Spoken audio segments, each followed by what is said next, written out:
Okay, here we are, Nations in Arms. This is the 1799 second coalition scenario. I'm expecting to get this done on one video. It'll be a long one, but, you know, a year takes a year. What's special going on in this one? Well, first of all, it's kind of weird. The first revolutionary scenario takes you to here. 1798 is a skip because I think Egypt was just too complex to cope with. Again, I think it could have been done with a card, and, you know, the whole campaign could have probably been fitted together, given how little there is going on with the actual revolutionary scenario. I think what you'd be able to do is pull cards out once they reach their expiration date. So things like, you know, well, like this defection. This comes out at the end of the 1797 scenario, that's fine.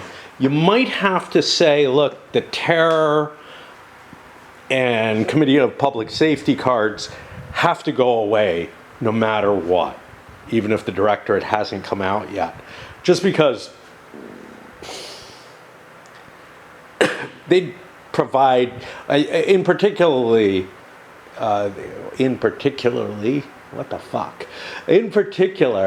the Committee of Public Safety, or for Public Safety, I think it's of, is a very, very powerful card that I don't think you'd want France to have access to in the event that, like, the directory doesn't come up. You know, and it would probably come up eventually. It's just, you know, but anyway, the same kind of choice for big events to focus them on stuff, you could have probably done with the Egypt card. Handle it kind of like a foreign war where the French dispatch a certain amount of troops. It's a horrible thing, right? So this is handling the situation after Nelson's already won the Battle of the Nile, I guess, because there are no French ships down here, and the French army is kind of stuck in Egypt under Napoleon. And there are no Egyptians present either, but there are Egyptian troops available under the Turks. This is titled Suvorov's Last Campaign. Suvorov is kick-ass. There's a couple of kick-ass generals floating around. He is, the Russians have good generals in general, but Suvorov's up here, a 503. That puts him as equal to Napoleon. Now, Suvorov was a good general, but the equal of Napoleon? Maybe without the propaganda, sure. I don't know. He was, you know, very, very good. He shows up in EU the last couple turns of it, because it ends just before the revolution. Unlike the computer game, which, like, covers into the revolution now, maybe beyond, who knows. I don't know. There isn't a lot going on in this one. It's only 1 year. No diplomacy at all in this scenario. Spain, Prussia, and their allies are all out of play. Okay, that's easy enough to deal with. Russia begins with some cards, so let's take a look at the cards people start with. Now again, sounds like a multiplayer game. Russia has a couple of cards, and Austria has a card. But without diplomacy, and with really just two sides in the game, it kind of doesn't make sense. So what do I have sitting here? Well, the Austrians have this second coalition. The Austrian and Russian players each immediately receives 2 infantry steps to reinforce already reduced in-supply corps of their choice anywhere in the map. That's cool. Except I have to play this on the very first turn of the game. And I don't think there are any. I'm not positive. There might be reduced. There's a reduced cuirassiers here, and a reduced cuirassiers here. Those aren't infantry. So, from what I can tell, this card, which is only used in this scenario, and the Russians don't have any, is absolutely worthless. Cool. God, I love this game. Maybe it shouldn't be a public event. That's my feeling. It should be a play at any time to reinforce.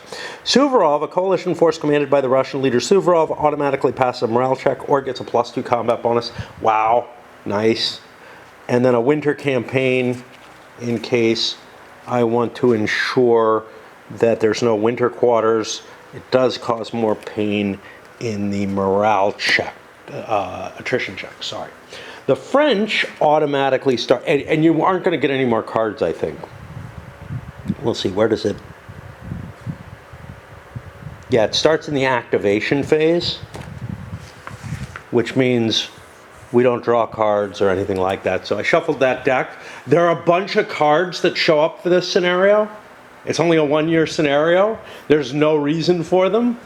We can take a peek at some of these. It just, like again, maybe, oh wait, I got a 1799 in here. Well, that's cool. Maybe I just slipped the 99s in thinking maybe there are no 98s. That would, no, there's one. Yeah, there's no way that this card can be played or show up in this scenario. But it comes in for this scenario. A 1798 harem card affects the Ottomans. Great. Anyway, what did I get as my starting cards? And these are all you get. Art of War, we saw this in the other thing. It's a +2 combat bonus or an automatic second tactic. You almost always want the +2 combat bonus. I mean, I guess maybe there's some circumstances.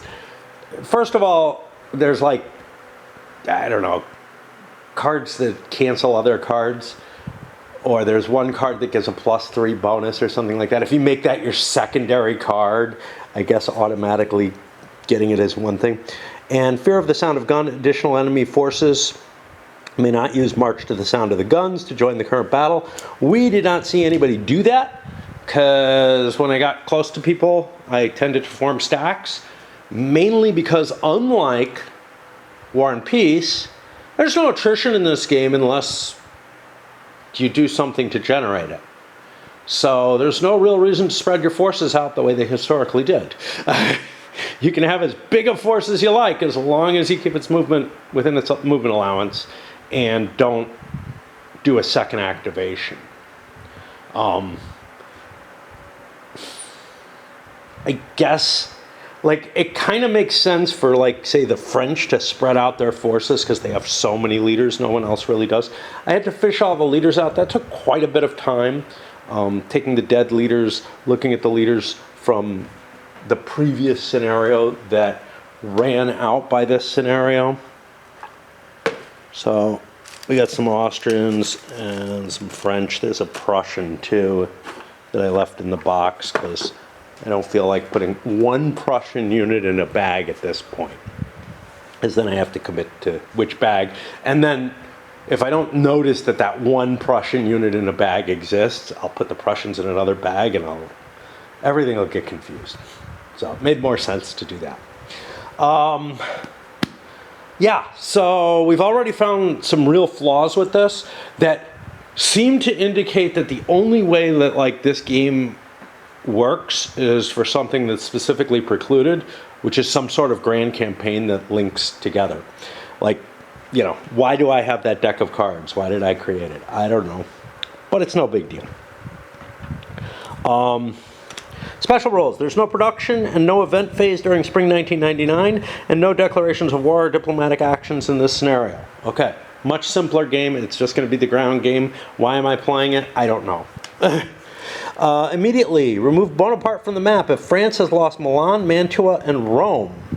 A French leader in command of an army can only be replaced by a 3-star leader if one is available.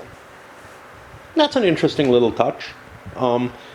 That's the kind of replacement rules that I expected, was that you couldn't, like, just sack anyone and rearrange your leaders wherever you like. So yeah, victory condition. Of course, the way this is worded, yeah, it's okay. It's okay. So one thing that's weird about it is if you lose a battle, or if you lose a leader during a battle, your replacement has to be a 3-star leader if you have one available. Okay, fine, whatever. The way this is worded, I don't think you can sack someone if you don't have a 3-star leader, but again, that's different. But it's like, this can be interpreted in multiple ways at multiple different times, and it kind of feels like there's going to be some interpretation required for this rule. Okay. France wins if no fortress is coalition controlled in France, Flanders, Holland, Switzerland, Piedmont, Genoa, or Egypt. Yeah, that doesn't sound very likely. Mainly the Egypt is the problem. So I've got to try to hold Egypt, and if I lose, what was it? If I lose Milan, Mantua, and Rome, yeah, that's going to be kind of hard. Although, there are no armies on the map for... No, that's not right. There are French and Austrian armies. The Russians don't have an army on the map, which means most of these stacks are pretty small sets of forces. Troops are spread out all over hell and creation. You got like French spread out all over here.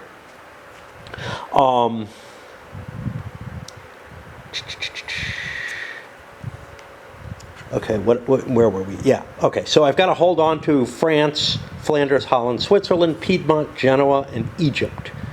If any fortresses fall in those at the end of the scenario, by the end, well, if I'm at the end of the scenario and I don't have one of those fortresses, France does not win. The coalition wins by capturing either Paris, Antwerp, or Lyon without losing a fortress in Syria or Palestine, which would kind of indicate the movement against India, I guess. Any other result is a draw. Sounds like we're probably going to get a draw.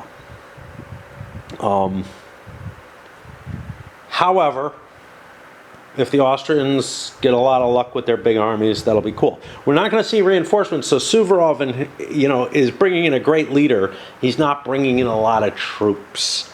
And I don't have money, so I can't buy an army. Get this money off here. I'd like to buy an army. I can't buy an army. I can't do anything to give Suvorov a command in particular of any significance, which kind of sucks. What about Napoleon? Gosh, I don't know. I don't know if he's an army commander yet. You kind of feel like he is, that the Egyptian campaign, he's reached that status. Let me check to see if that card has been pulled out of the game. If it has, the one that improves Bonaparte's leadership to an army leadership. If it has, we have to assume it's been played already, but it's not listed here. A hard time finding it.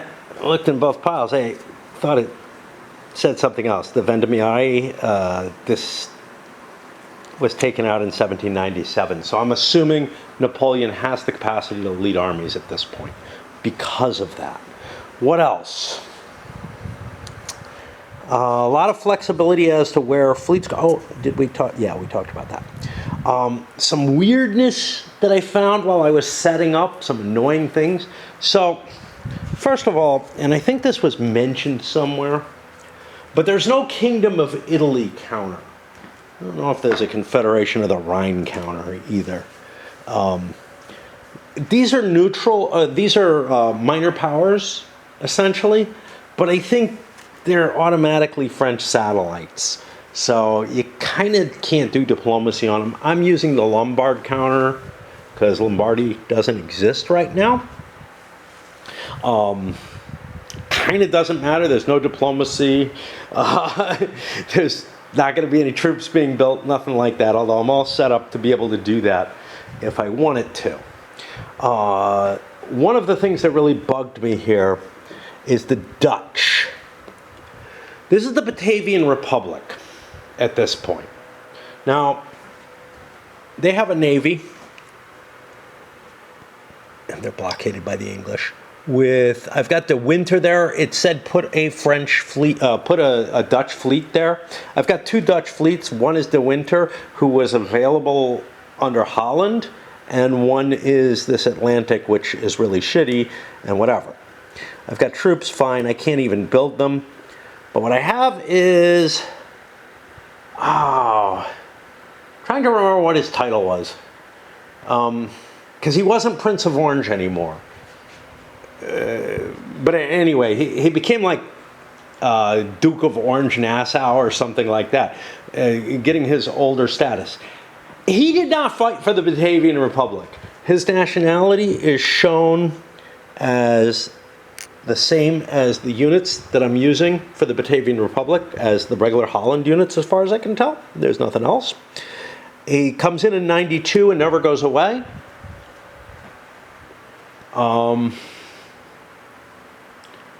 There's a younger Prince of Orange who may be the Prince of Orange at Waterloo, or it may be this guy. I think it's the younger one. Well, no, the younger one is the one at Waterloo.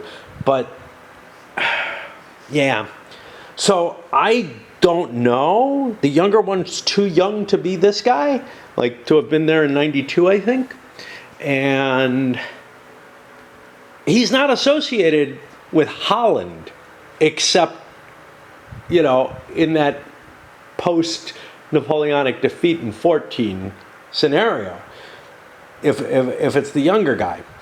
If it's the older guy, he did fight for with Prussia, and I think, like, I don't know if they even have it.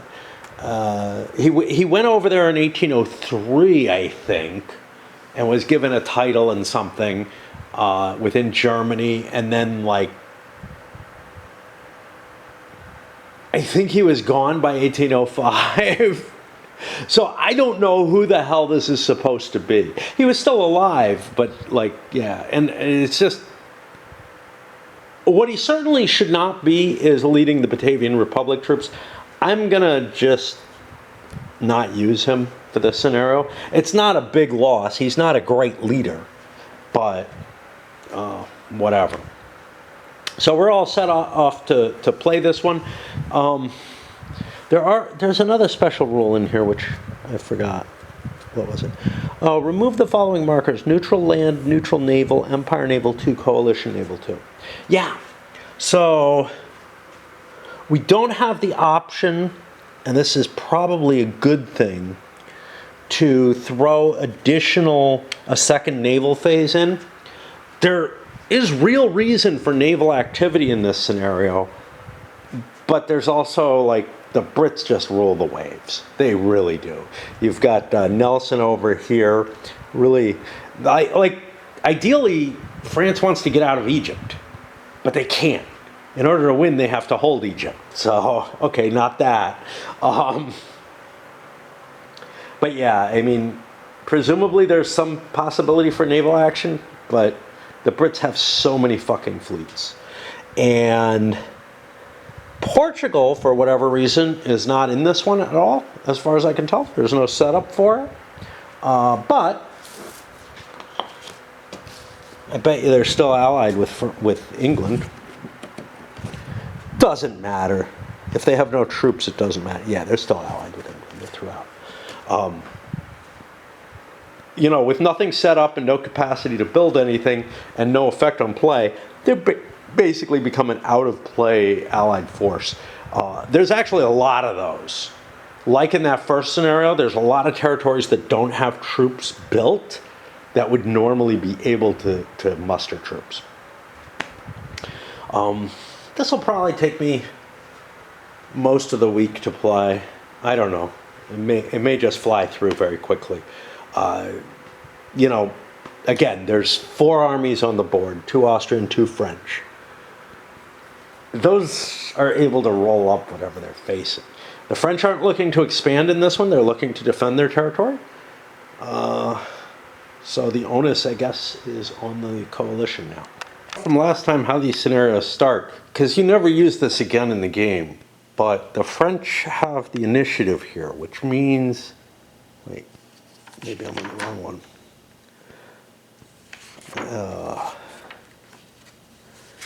I just had a cub go by. I don't know if the camera caught it. Okay, let's look. Yeah, the French have the initiative here, which means that they get to pick what the first chit is. This doesn't happen any other time in the game. It's just this sort of, you get the lucky choice, which means right at the beginning of each scenario, you have to put a lot of thought in as to, who do I want going first? It might be you, but it doesn't necessarily. Like, this scenario, things are so spread out. Oh, by the way, Poland is gone now, divided up. Forgot to mention that. So I'm going to explore the map and try to figure out whether there's any reason the French really want to go. I mean, there's like a small Turkish force here. Technically, I think I've got supply problems in Egypt, which makes sense. But yeah, that's kind of an ugly factor. Probably should do is understand where the armies are. Milos has the army of Italy, and Charles has the army of the Rhine. Jourdan here has the German army, and my other one's going to be an Italian army. I think it's under Scherer here.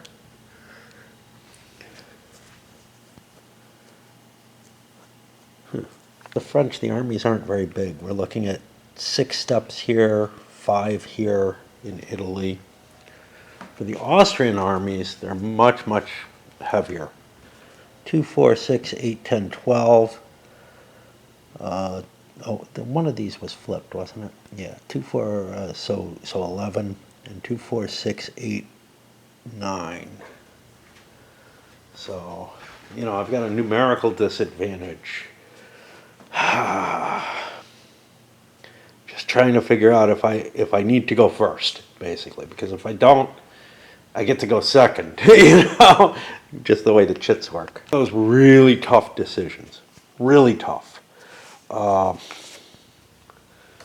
So one of the facets is that the French are sort of strategically on the defensive here. I can win this scenario by not losing anything. So if nothing happens over the course of the year, I win. I'm at a perfect position. But again, the coalition has stronger forces. They have more reinforcements coming, I think, just in terms of the Russians, although they're not huge. They have capacity to strike to a large extent wherever they want because of the Brits, but they don't have a lot of Brits. We have fairly small British forces that could intervene. It's like another 4 steps there. Without an army, so they're not going to be able to do anything massive with them. I think the biggest thing against me, other than the size of the armies is an issue, it probably means that I'm going to be out-artilleried. But another facet, Jourdan's not as good as Charles. Now, who's this here? Massena. Massena is as good as Charles. He's who I'd like to have as an army leader. But Charles can get to me 1, 2, 3, 4 with a river crossing, though. And maybe break his way into France.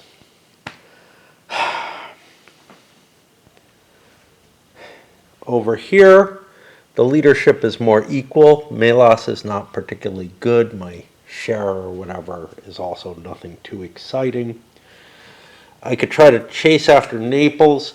The main reason for doing that, let's see, I don't have to worry about Tuscany or anything like that. So the main reason for trying to hit this is to prevent, a threat from the south coming up, which, okay.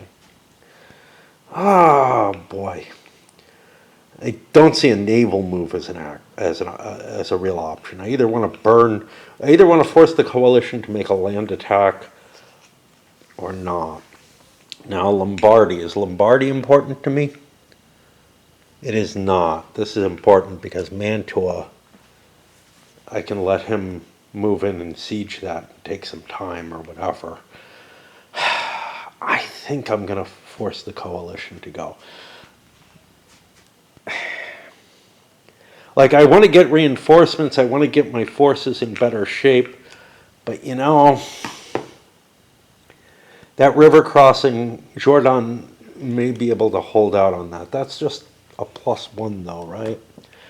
Because there's a bridge, well, a -1. Duh. The Army of Germany, how good a toy is it? It is indeed this one. It's not that great. I don't have great leaders there. Fuck. And here's the other thing.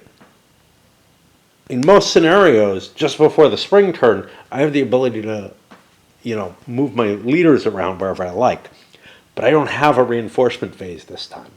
Like, normally, in the midst of a scenario, I can shift my leaders pretty much to my heart's content. Although, there was a restriction, right?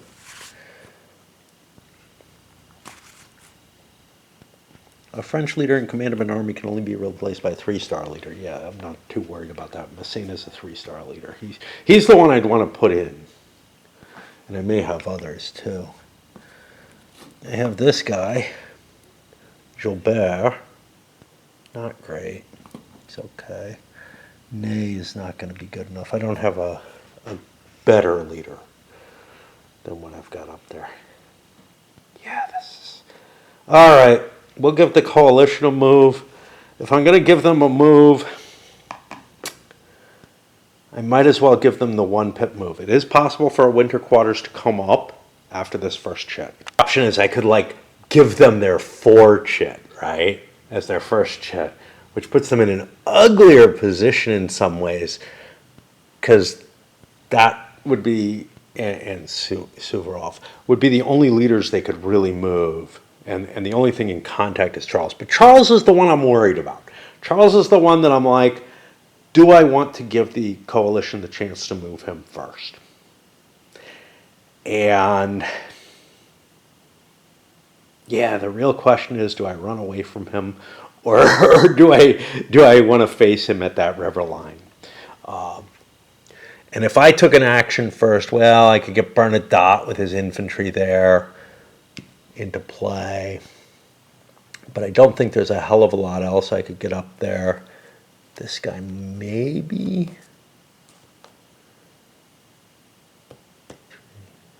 yeah, not easily.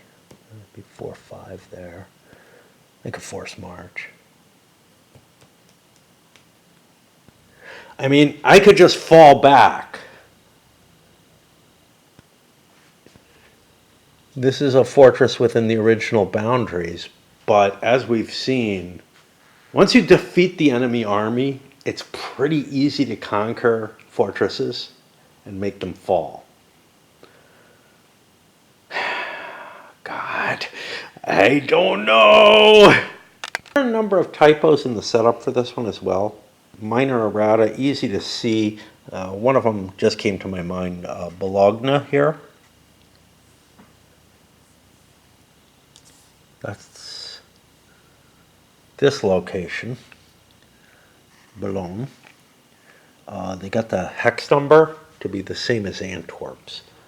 There were also somewhere one of the leaders gets placed in 2 places. I figured, well, it's like in one of the armies, Ott, I think. No, but he's with Ott. I don't know. But anyway, there were a couple of things that I just had to make up answers for from that. But yeah, I'm still struggling, man. I'm still struggling. You know,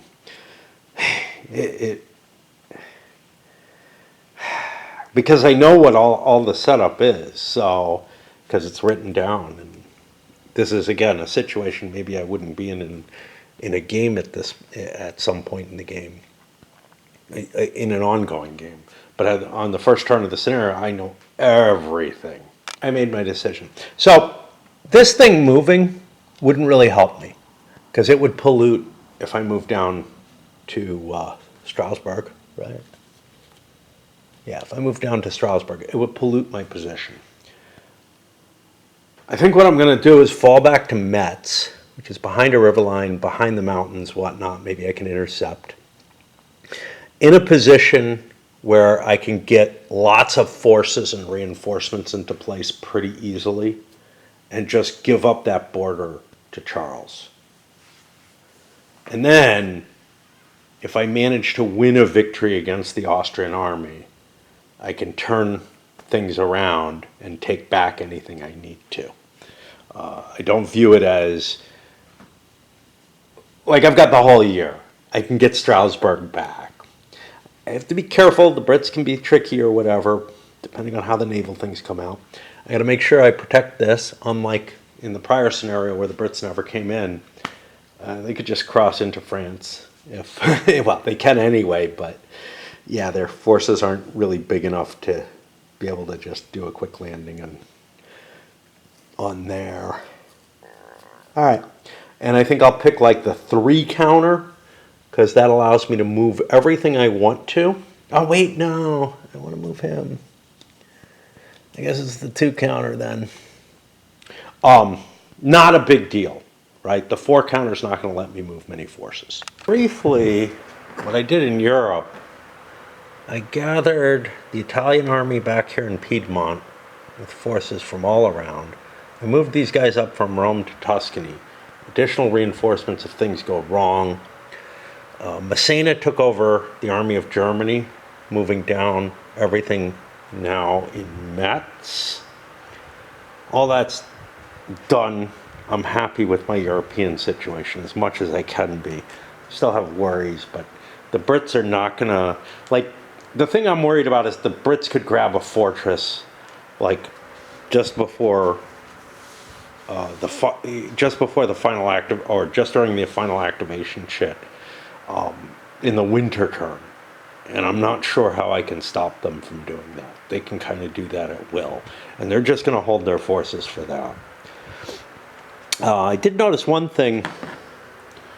There's no -4, because I was just wandering through stuff. I just saw another artifact of my vision happening out there. I don't think it was actual. In the midst of, in a siege, you don't get the -4 out of supply combat value unless you sortie. Have I had that? I don't think I have, but I certainly wasn't aware of that, didn't remember that particular part.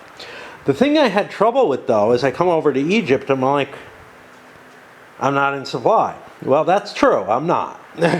But then I thought, well, there should be a way I could be in supply, right? So I wanted to look that up. And I found, I couldn't find a sea supply. I did find it eventually under the supply rules. But then I found a reference to it in the naval rules, I think, but it didn't really talk about it. I don't remember what it said. But it made a reference to you can't see supply under this condition or something like that. I finally found it, and it's like you need to have, it's like just slipped in somewhere here, right? A depot in a control harbor, even if besieged, can be used as a supply source if this harbor is linked to another supply source by sea areas which are not under the exclusive control of enemy fleets. I don't know if there's a movement point cost to that, or if I can supply, say, from Britain to Egypt, you know, or from St. Petersburg to Egypt, right? Just assuming control of the sea all the way. This is a problem, though. No matter what, I'm out of supply. There's guys in the desert. They're probably going to take a loss. I've got Napoleon's force. Now, there's nothing down here. So maybe, I don't want to fight out of supply. That's the problem. So, I mean, Napoleon's army is just hosed. And I don't see how he can keep Egypt at all. If I move, I'm going to take attrition checks. So I kind of don't want to move yet. And is Napoleon full? He only has, he has room for another Yeah, I can bring the Sax up. I don't know what he's doing. He's chasing the Mamluks or something. Alright, well, we'll try that. I gathered everything here. This is kind of interesting. I didn't move Napoleon's stack, but I think I just avoided having to make an attrition check for it by adding the Sax in. I'm not sure. But see, here's the thing. You only check attrition if you don't have an activation marker. These units did not move. They got an activation marker through being incorporating another force into them. So they didn't have to make an attrition check from what I can tell. I feel like I just cheated. But anyway, I'll leave it as it is because I think Napoleon's chances of defeating the Turkish forces is pretty close to nil. But again, the Turks don't have an army, and Napoleon's pretty good. Historically, I think he left at about this point, which I can do next turn. I can relieve him of command and give him something else. But if I can't hold Cairo, I lose. So there's that. Yeah. And that's all I'm going to do right now. This was an incredible amount of mental effort for me. Well, I drew a coalition naval. And I moved a couple of fleets around, completed some blockades, stuff like that. I actually got the Russians I could move from St. Petersburg. I don't know what to do with them is the problem. And likewise, the Turks have a fleet. Let me think about those, because I might try transport. I shifted a much larger force down into Palestine. Yeah, that seems like a good idea. I don't know how I'm going to supply it, though.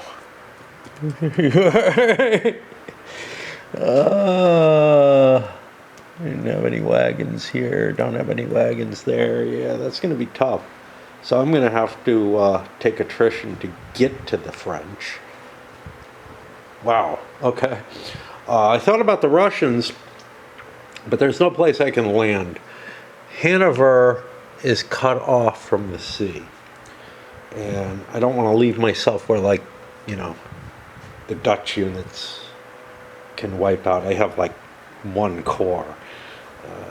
Better to use it late in the scenario when I'm going to try to, steal a French city or something. Supply, I get a coalition 4 chit, which, I don't want to activate Charles for that particularly, although I could take Strasbourg, I don't know, maybe, but I'm going to get other chances to move, I'm almost certain. Yeah, the winter could come out 3 times, but I think about Suvorov, and I'm like, oh, let's move him. Yeah, he doesn't have a supply line built. If we look at supply,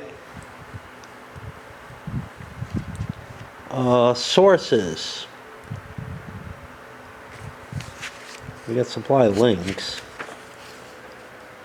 but it's got to go back to a source.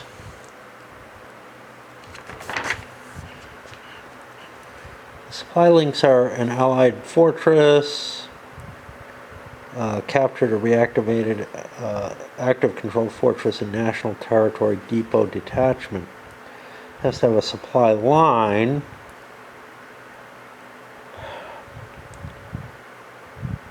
So we've got supply sources talked about here. Okay, here we go. To be in supply, it has to trace to an active controlled fortress on national territory. I'm nowhere near those. A capital city of the unit's country. Yeah, okay. Capital of an allied minor, if this capital contains an allied fortress, an active fortress. Yeah, Russia doesn't have any allies, so. A captured city of a major power the minor is allied to. Capital city of the major power. Yeah, so that would be if I had a minor. And no matter what, I gotta take attrition checks with the Russians. They're pretty fucking useless. The only case where I won't have to is if I create a multinational force. Now Charles has the German army, which I'm hoping is this one. Can't read. Yeah.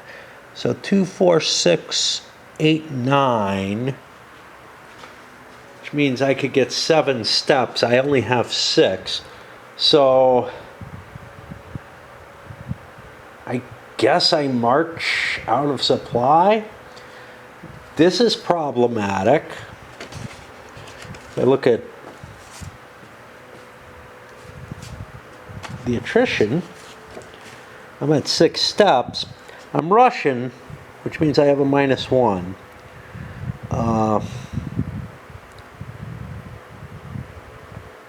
If I spend 4 or less movement points, that gets me a -2 total, but I'm out of supply, so I'll be a +2.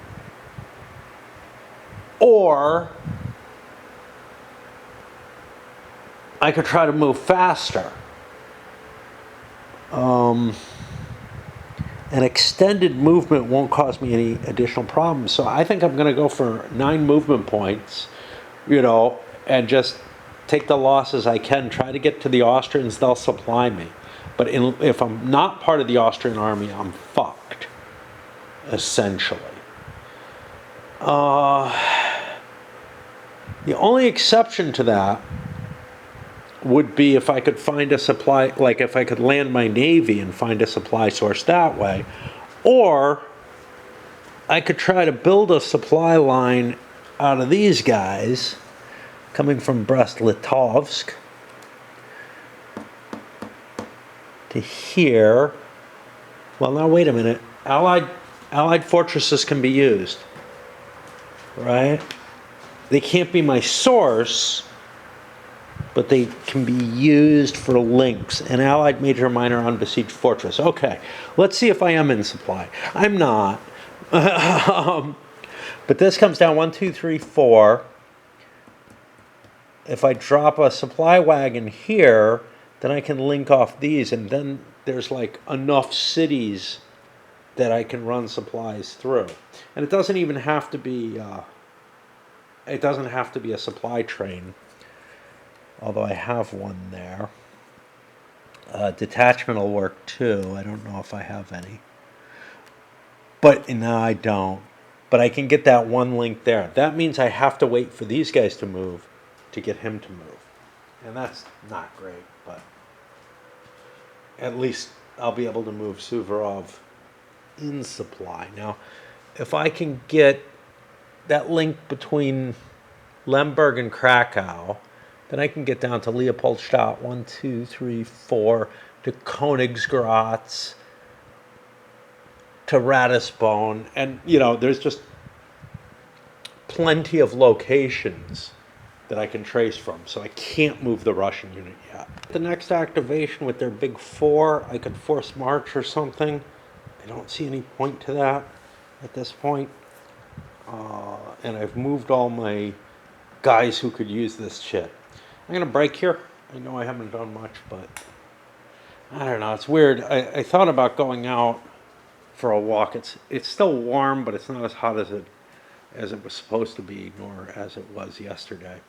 But there's like, the smell of like summer sap in the air if I go outside. But I know it'll be hotter down off the hill. And then also, well, I mean, the thing I was thinking of is I have a check to deposit. Oh, I got fucking jury duty too. Like next month.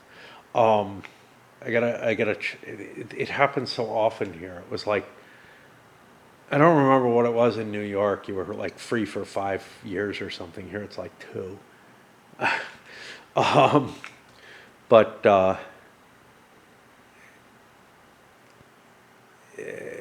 I was thinking about going down. There's like it's Tuesday, and there's a place that has Taco Tuesdays. At least it used to. I don't know if it still does. That's down the hill from me. And I thought about, hitting that and depositing my check on the way through. But I don't know. I don't really give a shit about it. Anyway, back up here. It's after midnight on Wednesday. I slept until like 10:30 p.m. Tried playing, well, I've been playing Raid, but I'm kind of growing really, really dissatisfied with playing. Like, I don't know. There's an event going on, has been for a little while, but it just really kicked it up in gear. And I just don't have the desire to do the work for it. I don't mind grinding, right?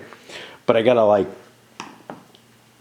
re-gear my dudes and you know, all kind of complex stuff to get advantages that I feel are pretty much necessary to continue on.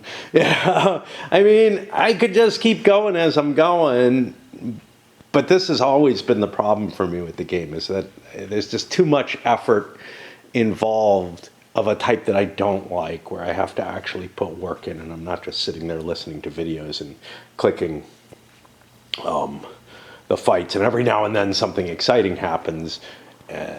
So anyway, I came back up here in disgust. I may be giving up. I may be giving it up. It's not like it makes me happy or anything, right? All it does is prevents the pain, and I've got other ways to do that, or to explore other pains. Okay, so I guess we start drawing. It's going to be a coalition move. I don't know how much. Well, the coalition has not moved most of their units, so yeah. Got an Empire naval action shit here. I think it's time to play with the naval system, and the reason for this is, one, just kind of see how it works, because, you know, I read the rules, I fiddled around moving some ships around and stuff, but we haven't had any action really. But also, in this scenario, the French having a navy doesn't really matter if they're not going to use it.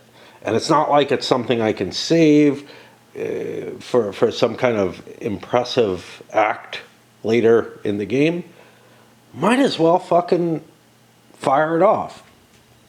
Most of the naval battle rules are actually composed right here, or communicated, let's say that. The movement rules not so much, but let's open up. I'm gonna move these two ships into here. It's an automatic interception, so there will be a naval battle. We'll put this here because it's kind of like the battle hex result. Okay, so what do? Well, we roll one die for each ship, each fleet, and modify the result by the fleet's tactical bonus. Again, that's on a per fleet basis. So here, I'd have to roll different dice for the French and the same dice for the English. The blue die will be the +2 French fleet. Doesn't really matter, because it just all gets added together, so I could probably do it that way. So that's 8, 9, 10, 11. And this is 5, 6, 7. 11 minus 7 is a 4. The losing side loses a fleet.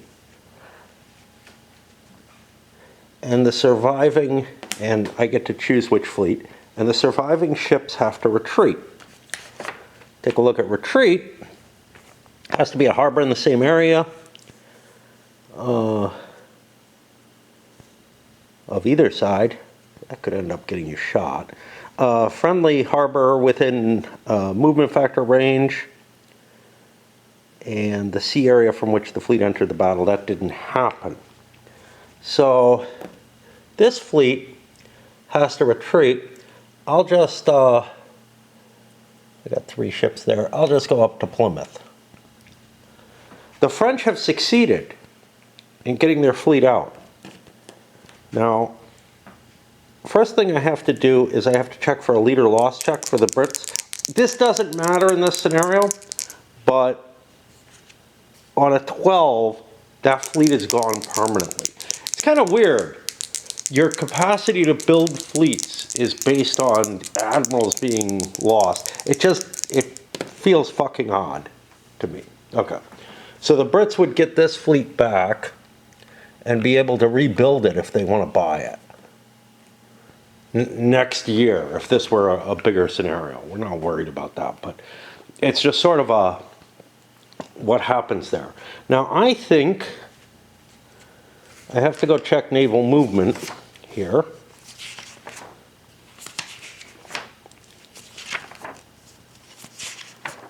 Really wish all the naval rules were together.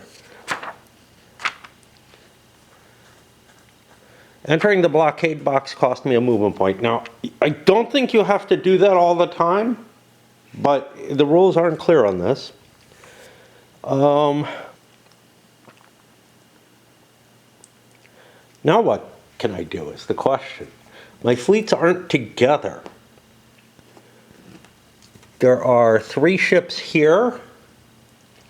There's only 2 ships up here. So I'm going to sail out to here. Now the Brits could try to intercept this. That's not particularly cool.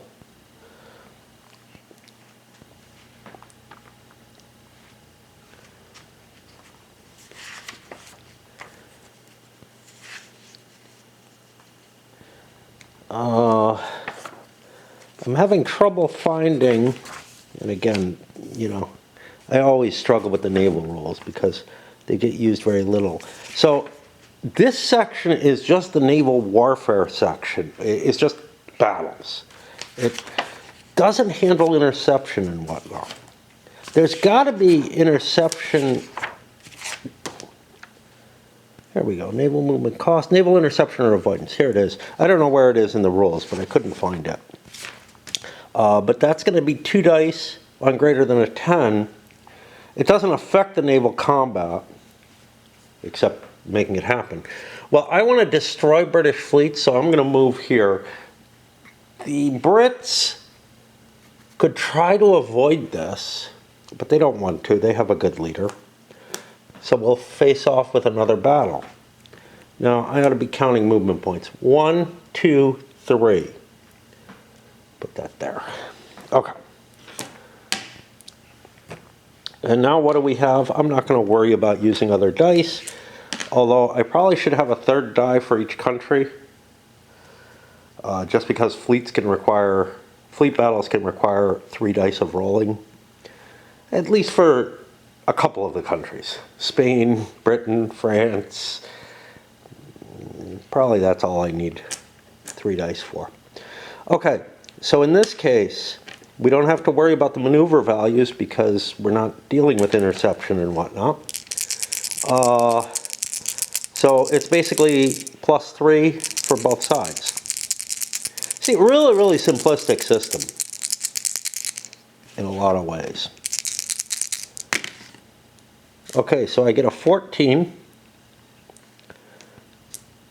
to a 13.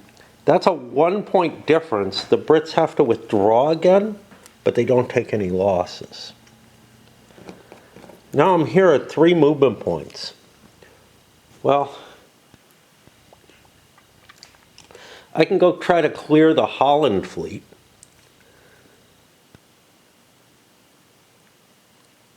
I've got to find the interception rules. Because the question is, who can intercept? Well, see, these guys just got defeated, so they probably can't do it. But I got to find the specifics on that. The key point here, not expected, is that you can only intercept when you're at sea.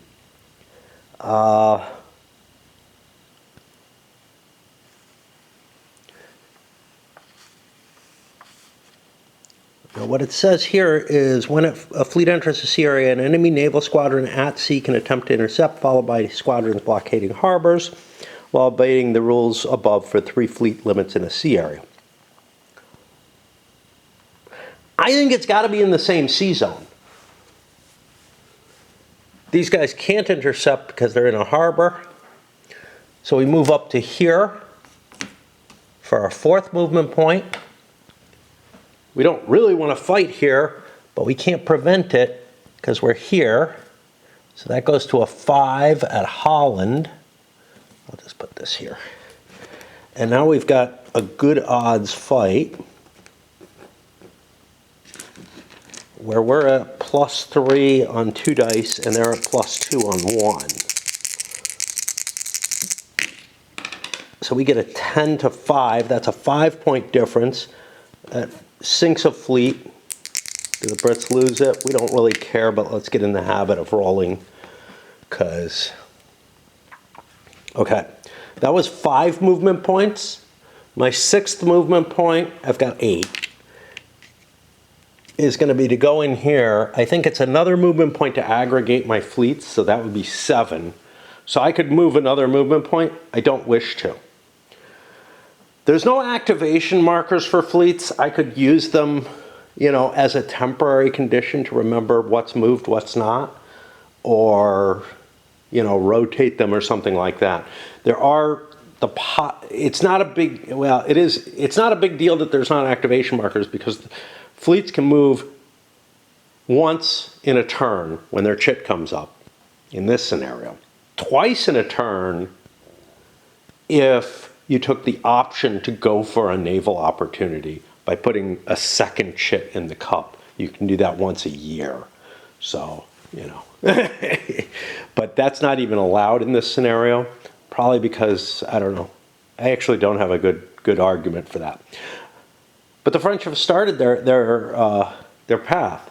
We'll start doing more naval opportunities and try to clear the way. If we can establish a supply line running, I think that requires a depot at the port, running into Egypt, then that changes the nature of this game, of this scenario. We have to kill another fleet here. We've cleared all of our fleets of their blockades, which feels like a pretty cool thing, but because of the need to kind of coordinate your fleets to get an effective attack against, this stack is 3 fleets. This stack is 3 fleets. These are going to be really hard to clear out. I also wasn't in a position to really take advantage of anything. There weren't enough movement points left with the fleet that, sailed its way up to Holland to do anything. So the Brits are going to get a chance to recuperate, but they've taken losses the French haven't. And the French had a fairly large fleet. So this was kind of a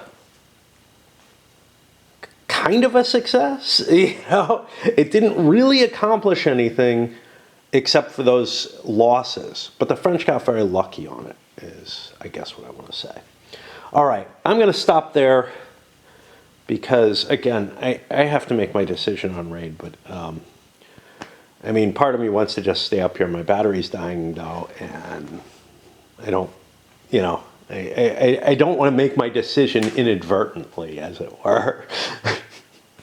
I don't want to fuck up if I decide that I want to keep playing raid. Back up for a little bit more and got not absolutely in a row because I pulled a useless counter there, but 3 winter quarters, bang, bang, bang. Is there one already out there? 2 more then, yeah. And so turn is over and not a lot moved. Now, like the last scenario, one player has clearly got a lot to do. It's the different player this time. It's the coalition. They didn't get any of it done. They operated off of a single coalition land 4. So this is a big advantage for the French. I do have attrition, though. There's these out of supply markers, which are kind of weird. But that's actually sitting around on this. All of this shit's out of supply. That thing didn't get activated, so it didn't actually generate an out of supply marker from what I can tell. But I'm not sure it doesn't gain one now. Which is why I'm not, like, those count if you fight a battle. And I really kind of forget about them and check supply at the moment instead, because that feels more appropriate. So, I don't know.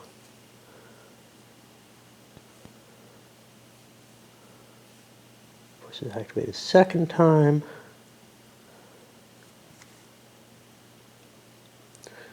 See, there's this the final attrition phase for out-of-supply units when they weren't activated in the current turn.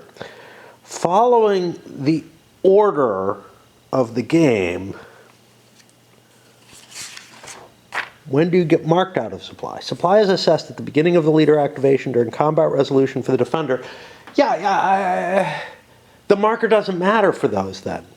At the end of each combat resolution for the phasing player, the only thing I'm doing is I'm going to add, like, I don't think these markers mean a damn thing, except that somehow or another, this force would not be out of supply because it didn't do anything.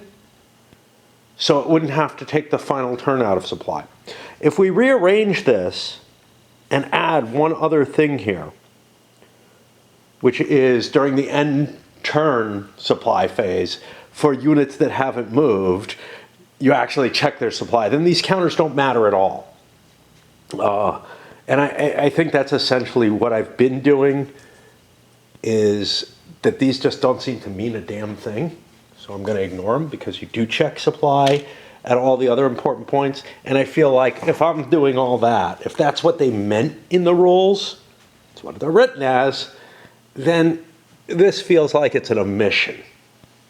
If on the other hand, you're supposed to check supply at, at the beginning of your activation with a given unit, and that's the only time that it gets the out of supply marker, and you don't check it defensively in battles, you don't check it, at these other times, well then, yeah, it would maybe make sense in terms of, keeping the rules standardized for this unit not to have an out of supply marker and thus be okay during that final attrition.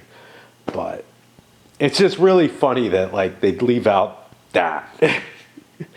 Again, it really feels like the rules were not settled on completely at the time of publication, and maybe they, buffed some of the raw edges off, but many of them are still there, and they lead to, a game that just doesn't make sense if you play it by the rules. Remember, somehow or another, Napoleon avoided the out of supply here because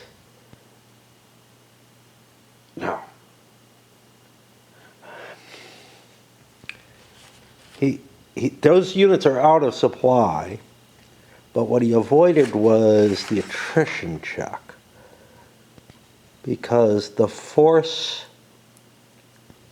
this force was polluted by the activation of other units which did check for attrition. They probably generated as much attrition as the entire force probably would, but again, it feels a little off. I do have to check the Ruskies though. They lost a step. No, I mean, I could have spent a supply wagon, but I kind of need that supply wagon, I think, somewhere. And that puts us to the end of the spring turn. Pull the activations off. Guess I'll go back downstairs.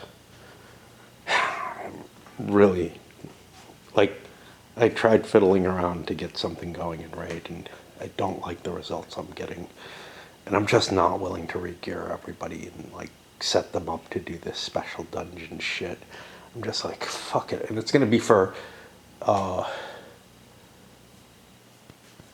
there's more than a month left in it where it's doing it. And it's definitely a mistake not to do it in terms of progressing in the game, and that just lets me say, and that means everybody else who's, like, at all kind of serious about playing is going to just advance over me, and I'm going to fall back in terms of where I am position wise, which there are enough things working against me in that game.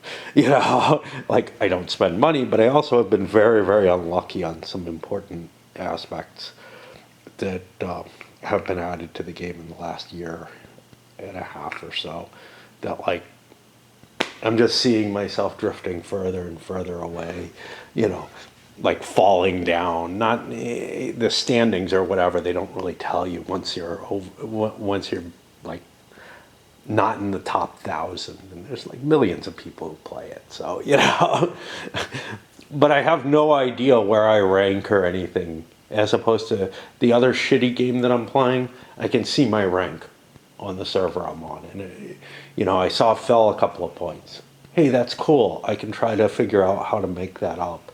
You know, what kind of extra effort I need to put in or not. The fact that I never see it, that I don't get to compare myself against people, you know, in my guild, in most things, stuff like that.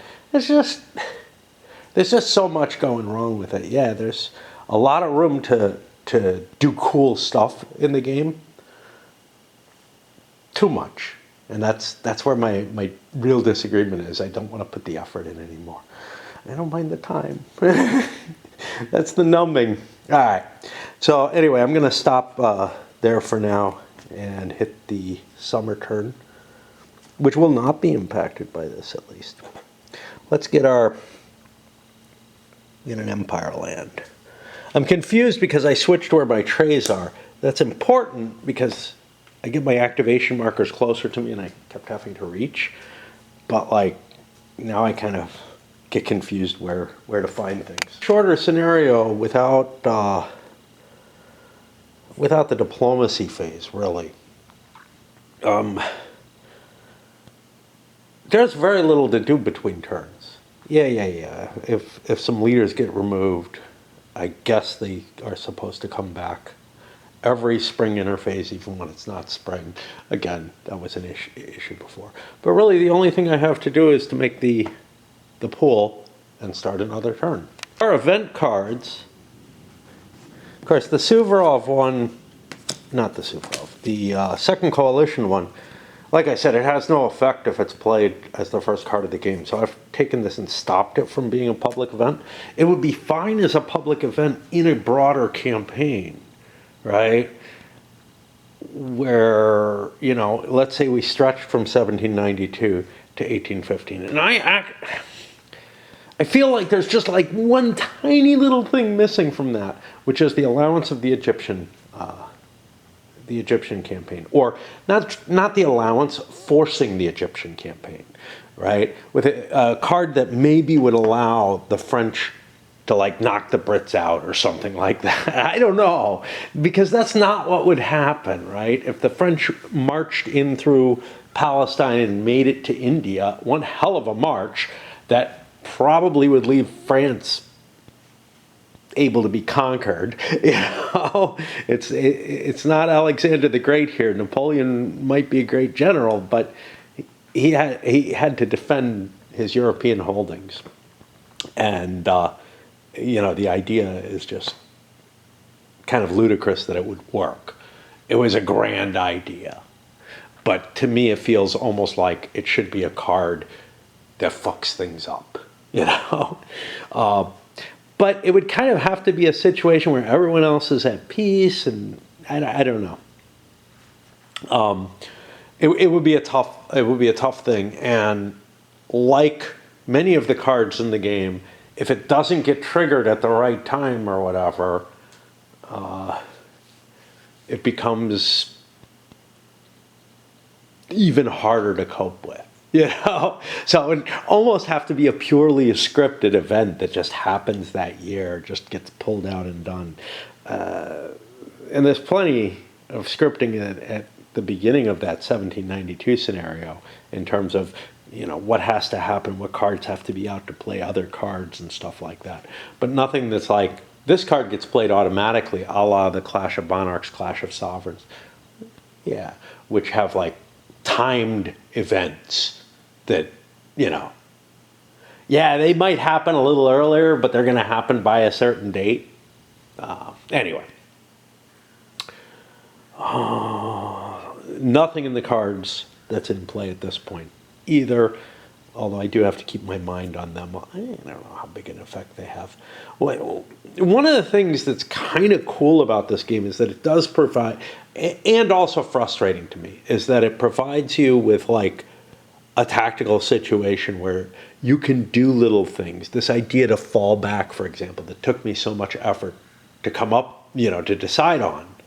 Well, that has a big impact, right? And that's the kind of thing that doesn't show up in the area control games and the point-to-point games. It's the real bonus of the hexes. However, like War and Peace, I'm finding myself not really utilizing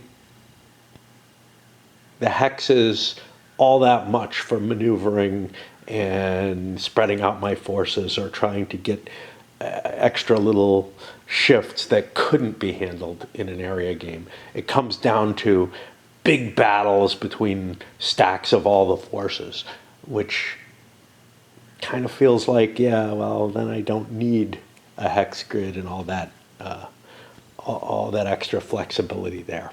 Draw is the chit the French probably want most, the Empire Naval chit. I don't know if it's readable at all because my vision screen doesn't, it's creating all this flicker and glare and weird shit. My camera's breaking, it's going to die eventually, and I don't know, maybe that means the end of this. Maybe it means I go back to yellow vision camera, which works, but would be harder to use. The Empire Naval, why is that a big deal? Well, because I can try to push things through at this point. I have a stack of 3 navies here. The English are in port. They can't prevent me. So maybe I can batter my way through this turn. Let's go for it. First, we swing in with the fleet from Holland. Now, this may not be such a great idea because, well, it's got a good leader with it. The British decide to take it. That may not be the good idea. We're looking at 1, 2, 3, 4 to 2, but with 3 dice on each side.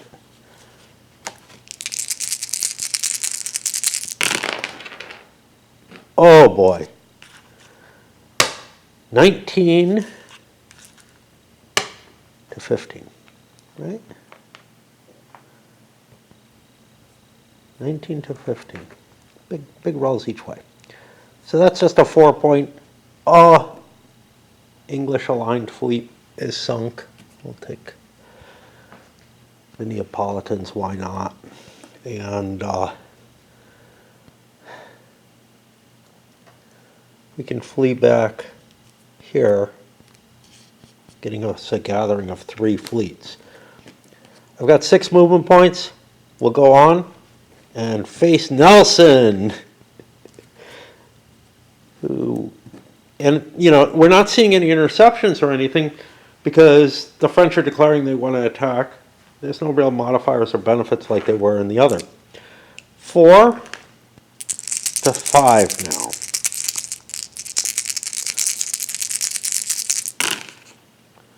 Another big roll for the French. 11, 12, 16 to 17. It's a 1-point advantage. The French are driven away. Where do they have to go? Don't really want to get caught in Alexandria because that would allow for a Battle of the Nile type situation. No guns I could be under or whatever. So instead, and we were at 8 here. We will flee back to Genoa.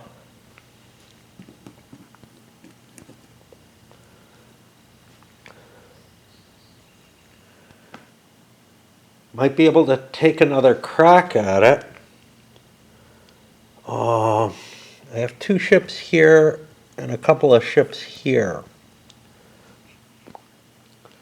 I might be able to gather one more decent-sized fleet. It won't be able to go right now, though. Another option, though. I've driven the English fleets out of the sea. If things get lucky, I can actually make the Napoleon's Great Crossing or whatever. Unfortunately, I don't have a real force built up there. I've got a militia and a detachment. The idea of trying to defeat England is a possibility in this game. Maybe more so than in most games. If you think about Empires in Arms, most of them will allow fleets in port to come out and intercept. This game doesn't allow that. It has a different mechanism in play. I don't think I can beat England, so I'll go with trying to gather my fleets. The choice of dropping an extra naval chit in there comes into play. The French could actually, if that were the case, could have actually put a second one in, planning to make this their big naval turn, and then get a couple of shots more on Nelson. to try to drive their way through, or try to clear the channel so that they can advance, or whatever. So I'm beginning to see how the naval system works in this, in terms of, when we face that 1805 campaign, what I'm going to want to do. Obviously, Trafalgar changes everything, and the French no longer have any naval power after that.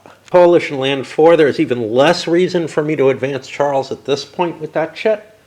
The whole problem is I don't want to tip my hand too early. I want to go later in the turn. In the summer, that's perfectly fine. In the spring, it felt like it should be safe, but I got hit with the winter quarters. Strangely enough, it's winter quarters in the spring that doesn't come at the beginning of the spring and like shorten the turn. It comes at the end, which means, so winter quarters in autumn and winter kind of makes sense to me. Bad weather limits, how much you can do, and you find that out at the end of the campaign, right, when the weather starts getting worse. Winter quarters in the spring probably should just eat up a bunch of chits. Like, instead of triggering an end of turn condition, it should like eat up a land chit from each side at the beginning of the turn. That would make more sense, because it's not like you don't know how much you're going to be able to do in the late spring.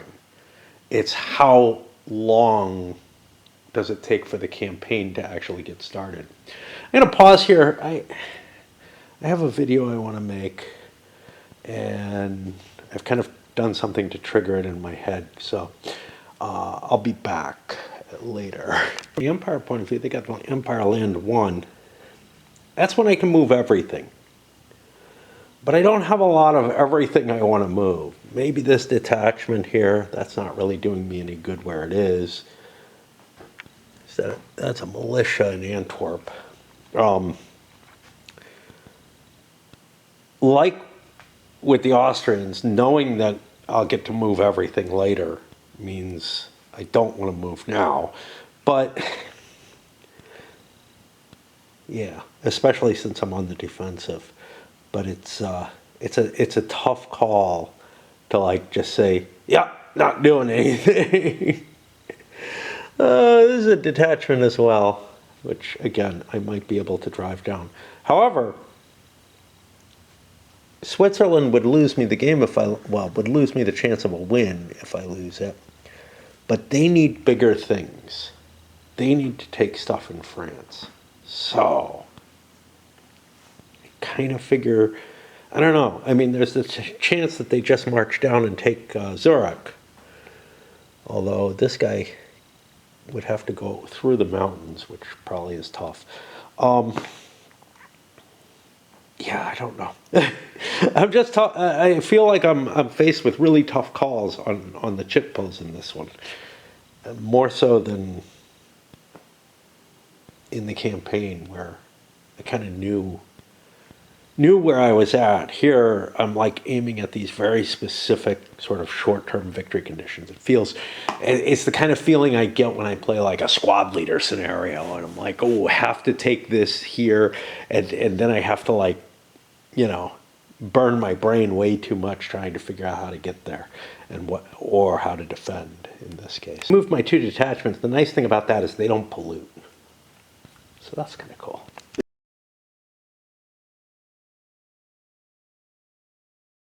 Big coalition move. It was a 2. Started a siege of Mantua, moving up. Shifted over, did take Zurich, although I'm not putting forces into it for various reasons. Basically, the armies are so small, I feel like every step matters too much to expend on these yet. I have some reinforcement Bavarians coming up. I kind of cheated with them. This was a new turn. I forgot to assign leaders at all, and I would probably have completely reordered my leaders because I've got a bunch of leaders that I don't want where they are, but the hell with that. Oh, forgot about him. He probably wants to do something.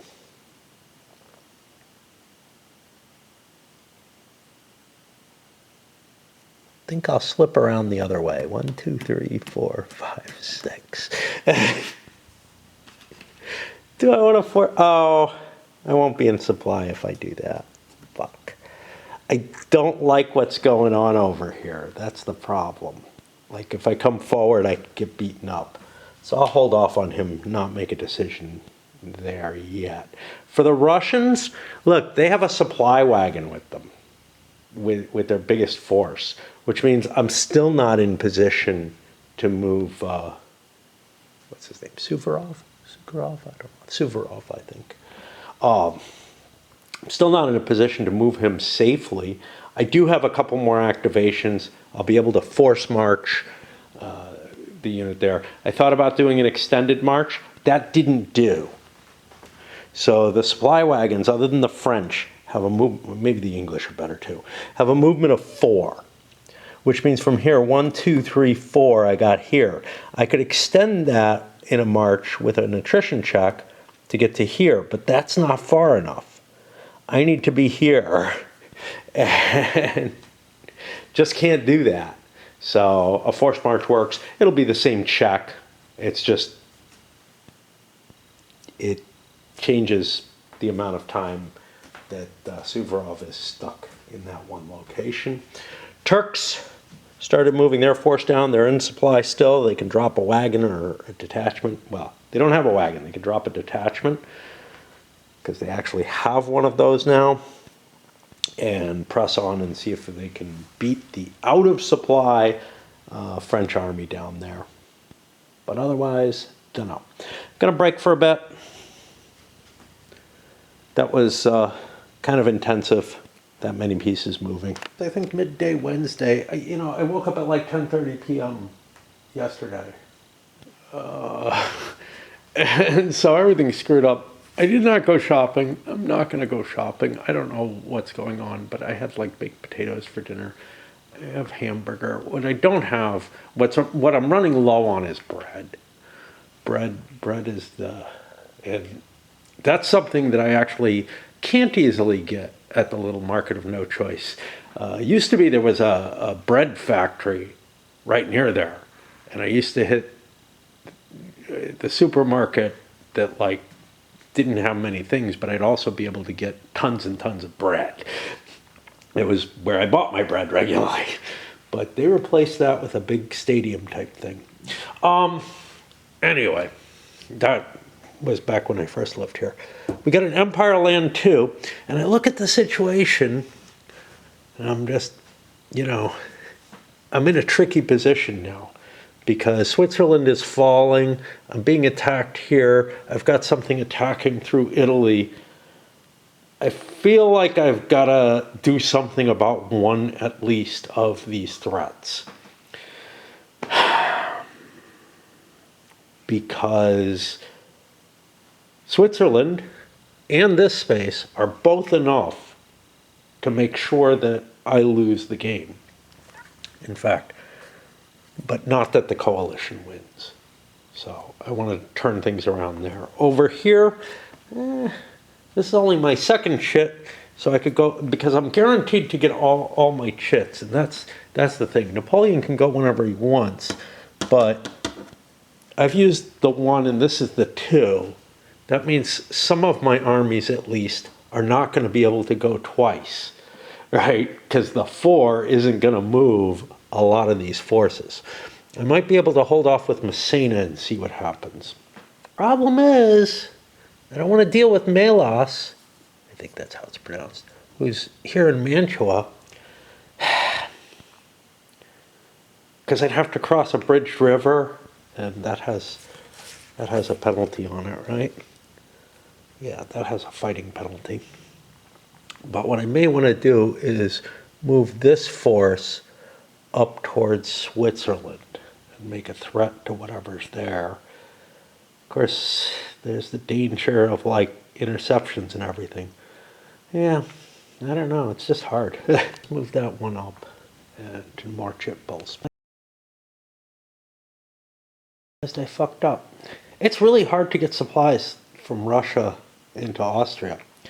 In particular, from Brest-Litovsk is here. 1, 2, 3, 4 gets me to there. I wonder if there's something interesting out there. Which is actually one short of where I thought it was. I had the unit down where it was. Don't see anybody down there. I gotta clean some of those vines and things out before they start attacking the house again. Which means technically I'm actually out of supply if I move right now. If I left this behind, I could get supplies to here, but I can't get through East Galicia in that case. So I think I'm just fucked in terms of supply for the Russians. I don't have any detachments.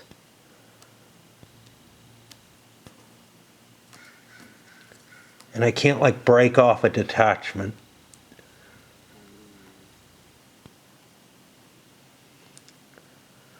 I could send Milodorovich back with the supply wagon to create a supply line. That might work, because then I need 1, 2, 3, 4 here.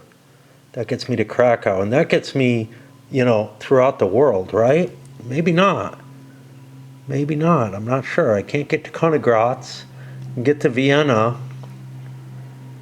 But there's like another big gap here, isn't there? 1, 2, 3, yeah.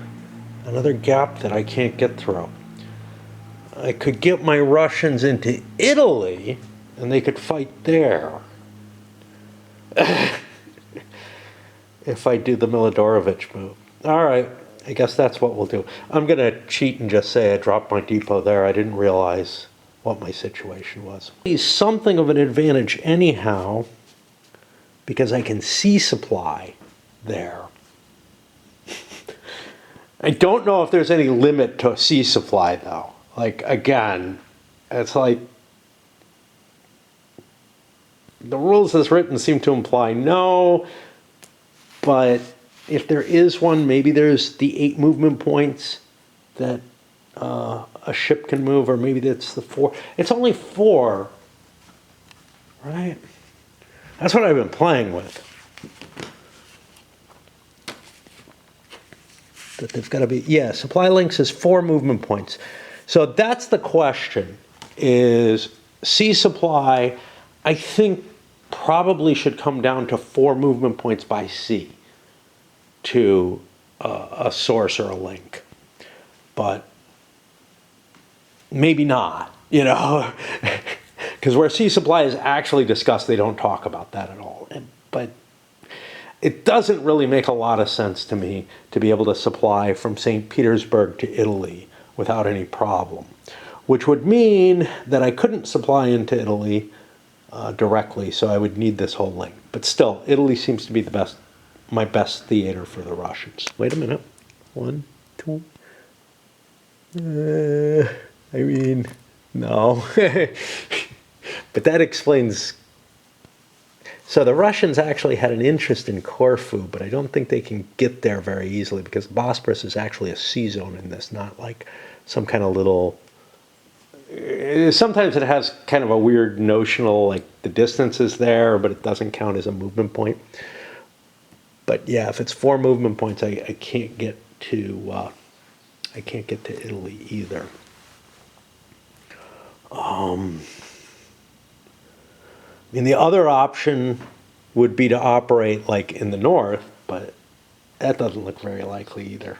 Extended movement with Milodorovich, who I assume doesn't take any attrition, because he doesn't have any actual strength points with him, and the detachment wouldn't take any either.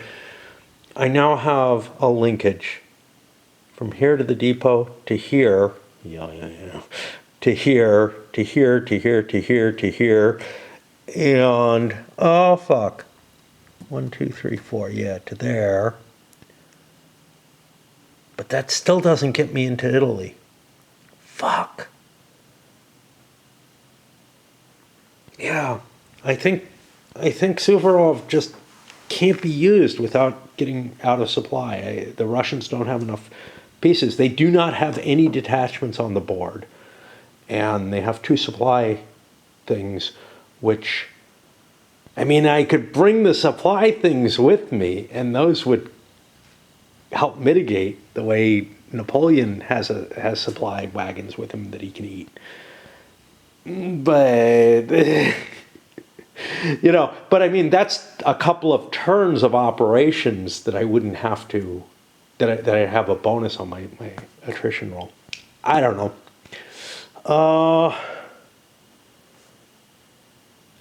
I guess that's it, and I feel exhausted by having looked at this.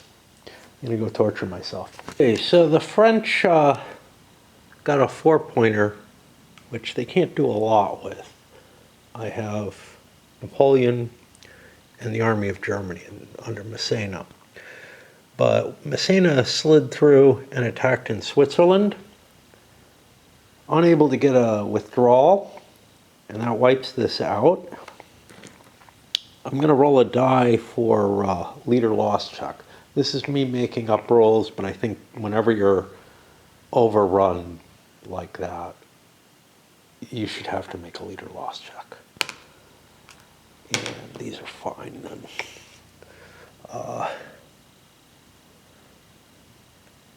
I don't know if that counts as a skirmish, but skirmishes don't mean anything for any victory conditions or anything. But yeah, so that allows me to take Zurich back. I could drop a detachment there to defend it, or I could wait. I think waiting makes more sense. Oh, I'll be in supply if I fortify it. If I don't fortify it, I don't think I'm in supply. Huh.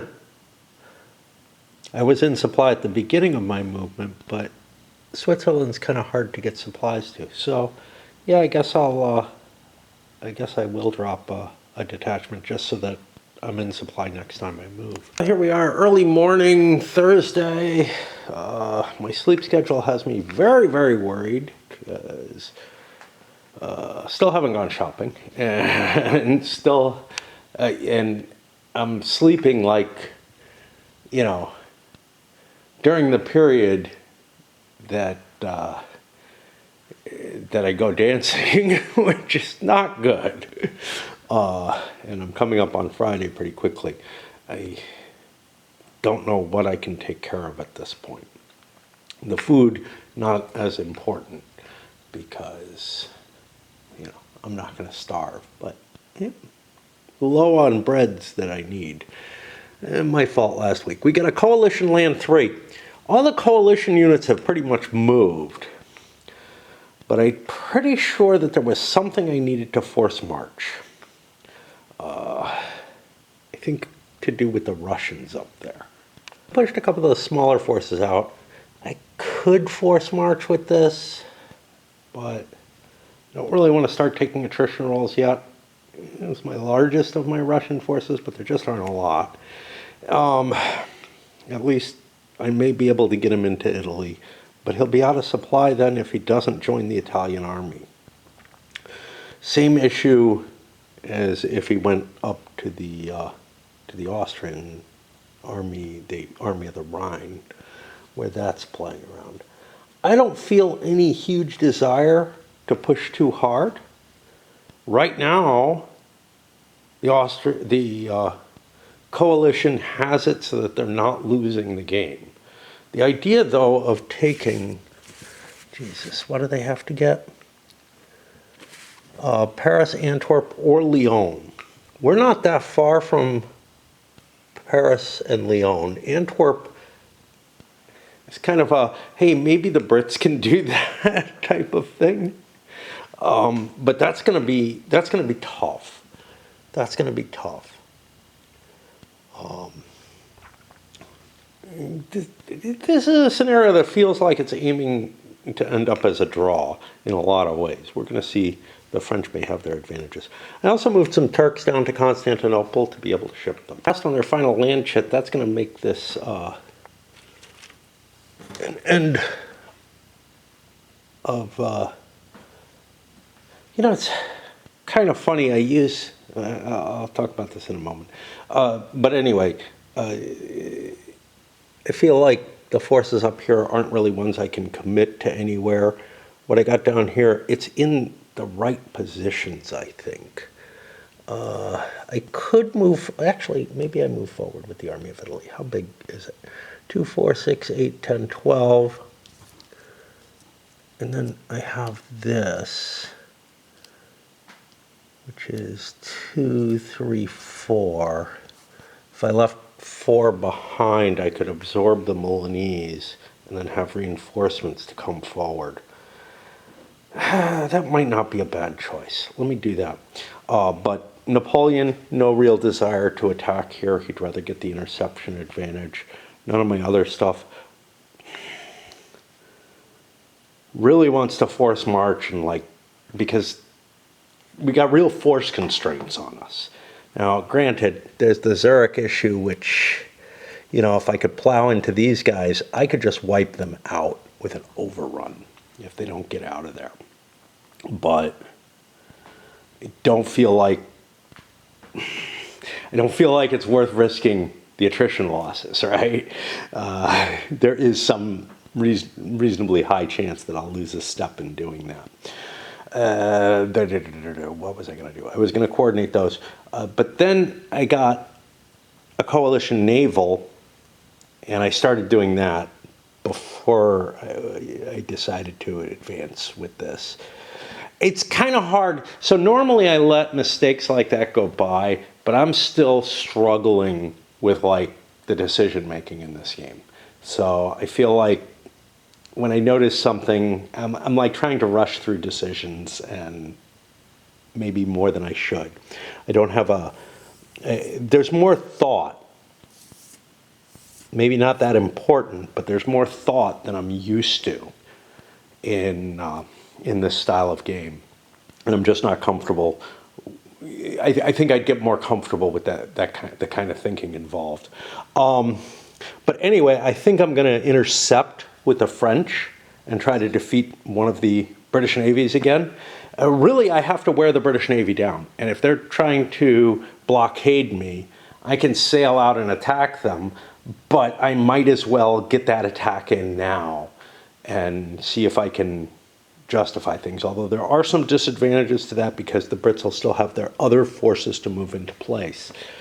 But I've done a lot of damage to them, and I want to see if I can keep doing so. Yeah, the other thing I was thinking, I look at these chits, the control chits, and they have black and gray on them. Well, for empire versus coalition type stuff. And that leads me to kind of, the Russians are green, so, it's just by nation.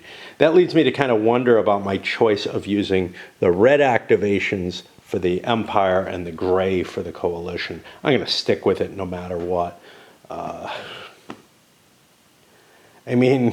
There's really not a good solution between those two colors. The gray is the Austrians, the reds are the Brits. There's no blue. I kind of wish there had been a blue and a red, or a blue and a gray. And red would be better though, just in terms of identifying the colors. Then I would be able to more easily justify which direction I'm going. But somehow the red feels right for the empire. I don't know. English fleet got driven back, and now I'm in an interesting problem. I don't know if I can move into this space with this fleet coming from Britain now. And as a matter of fact, where did the French fleet come from? It was in Toulon. And is now in the blockade box because it beat the Brits off. Here's the problem. there's a stacking limit of 3 fleets per sea area. But I don't know the specifics of it. And I come look here, and there's this, this is having to do with interception, actually, not actually. Here we go. When a fleet enters, blah, blah, blah, while obeying the rules above, and it's the same wording here, of 3 fleet limit at sea in an area. There is no such rule in the naval movement. Wait. Here it is. In a given sea area, there can only be 1 naval squadron at sea for each side. I think that means I can't pass through, that these fleets are like, in their attempt to blockade and getting driven out. Now, I could retreat with those fleets, but there's an advantage to them being there. But I think I will retreat. We'll go to Caligari. Okay, fair enough. That'll give me a chance to come in again and try to beat those French off. Ended up in a weird sort of bad result for the English. If I had left that fleet here, there'd be a reasonable sized fleet equal in size to the French fleet, blockading, not blockading, but able to intercept any attempt by French fleets to take to sea. But I decided, look, I got 2 more fleets, one of which is the Nelson fleet, which is my strongest, or squadron, which is my strongest. So let's bring the next fleet, which was up in England, down. And actually, I can retreat here. I'll show you why. And fight outside Toulon.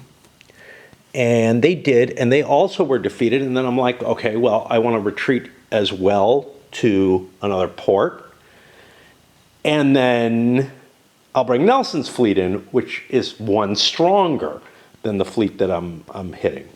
Probably should have started with Nelson, but just because these, well, that's a 3 stack as well. Anyway, although I know the Holland fleet is there, and I don't think it's terribly strong. But then the Nelson fleet hit, and it took a worse loss, one which involved, even though it had the advantage, one which involved losing a naval step because of a really bad combination of dice. Well, when you lose a step, that's a big deal, like when you lose a fleet, because that's a whole die. The little plus bonus is not as important. But what I just saw is I have this up here, which I would like to use for something else, but I'll send one of them out. 1, 2, 3, 4, 5, 6, 7. Yeah, 7 would be if I needed to move. And I'll put a fleet out in the channel just to prevent any crossing by the French as well. So now I have an interception capable fleet here. I have the biggest fleet that, you know, I have out, or the biggest squadron, I'm sorry.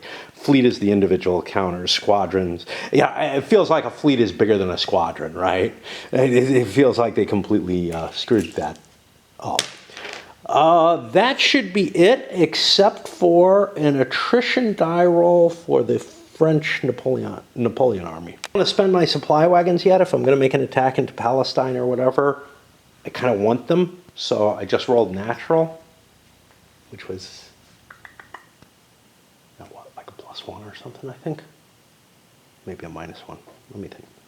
Get a +1. Because I didn't move, and I'm French. That's -3, but I'm out of supply +4.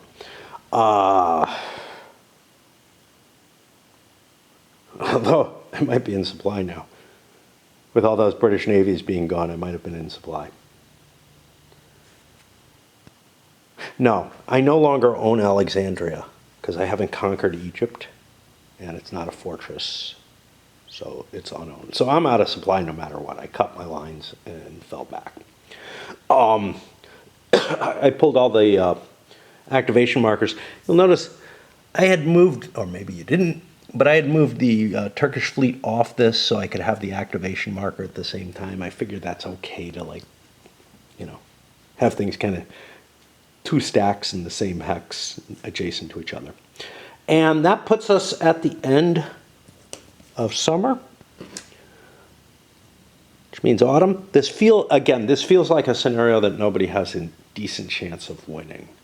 But maybe they're all kind of designed that way.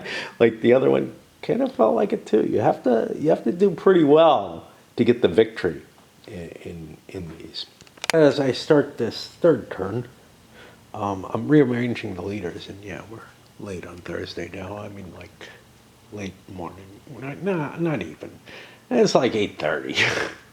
But I'm rearranging the leaders, and I rearranged for the Russians, and they have much better leaders available than set up on the board. So I've got like Bagration and I thought I had Kutuzov down there.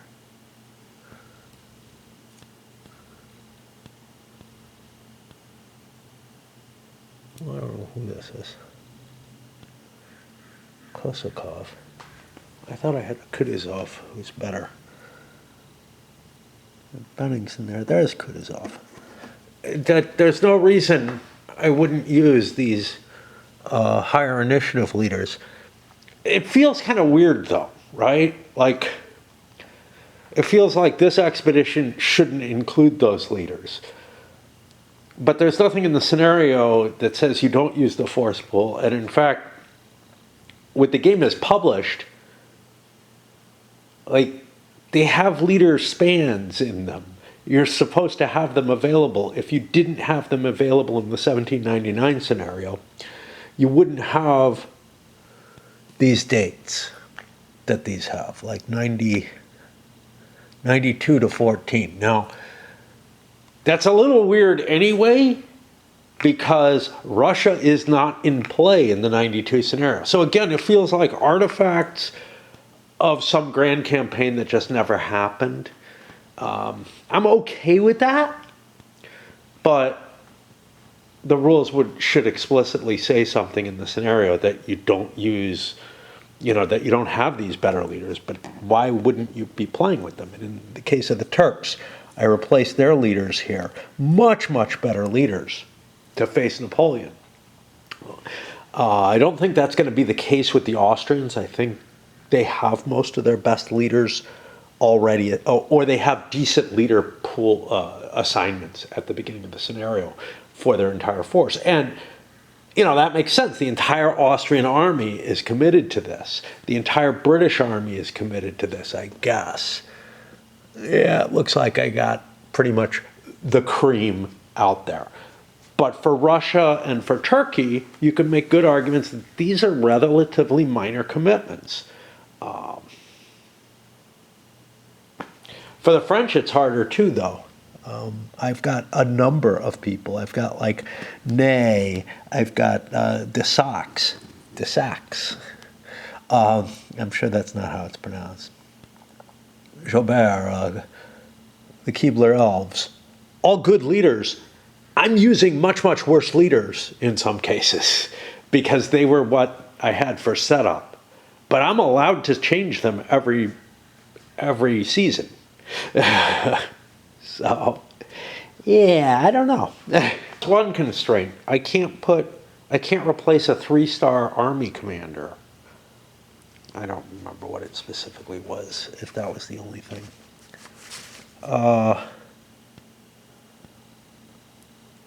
Milan, Mantua, and Rome. Wow, I'm close to losing them all, which loses me Napoleon. That's something I forgot about. A French leader in command of an army can only be replaced by a 3-star leader if one is available. Fair enough, okay, but it's not the armies that I'm looking to replace right now. So, conceivably, I can pull Napoleon out and put him in charge somewhere, say in Milan, because I made things risky. I gave up Rome, and I gave up. Well, Rome's not fallen yet. It was briefly, maybe, but yeah. And the problem there is this detachment can't be in Rome. It needs to be here. So I'd have to commit another unit to keep that supply, to keep this important supply point.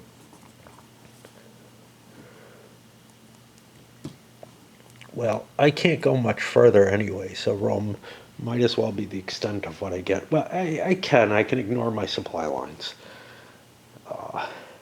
And they would be able to trace off Austrian lines. Tuscany is French still. Okay. I'm just trying to picture what I'm doing. I think I've got my French aligned. I still have the English to do, but yeah, again, it feels like things are like, there's not enough restrictions to prevent me from using leaders who are way overclassed for the troops they're in charge of. Normally, you wouldn't want those kind of restrictions, right? Like, what's happening here is, I think, with Russia especially, is that some of these other leaders, they're in charge of armies that aren't on the map or in play, that can't be used in the scenario because, again, it's only a small expeditionary force. Turkey, honestly, I don't have a good argument why these guys aren't set up to do it, except that historically they probably weren't the commanders in charge, but it's like, whatever. Yeah, it's not a good situation in terms of what the representation is.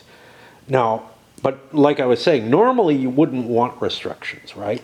Like what we saw in the 1792 scenario, there were times when the French and Austrians had very, very few troops. And it was perfectly fine to have their highest ranking commanders in charge of their very few troops. The only problem is that those guys probably shouldn't be in the scenario. And the cup opened up with a winter quarters, so now the turn could end at any point. And then the coalition got a 3. I have not activated them yet. Got to refill my pipe and whatnot. But,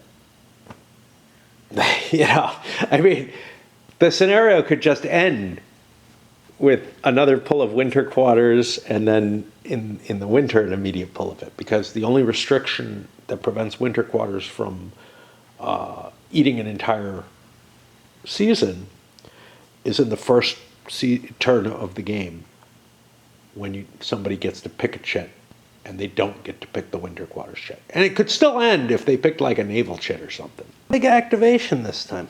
I'm debating going shopping, but I'll get to that in a moment. Okay, so Russian forces came screaming down.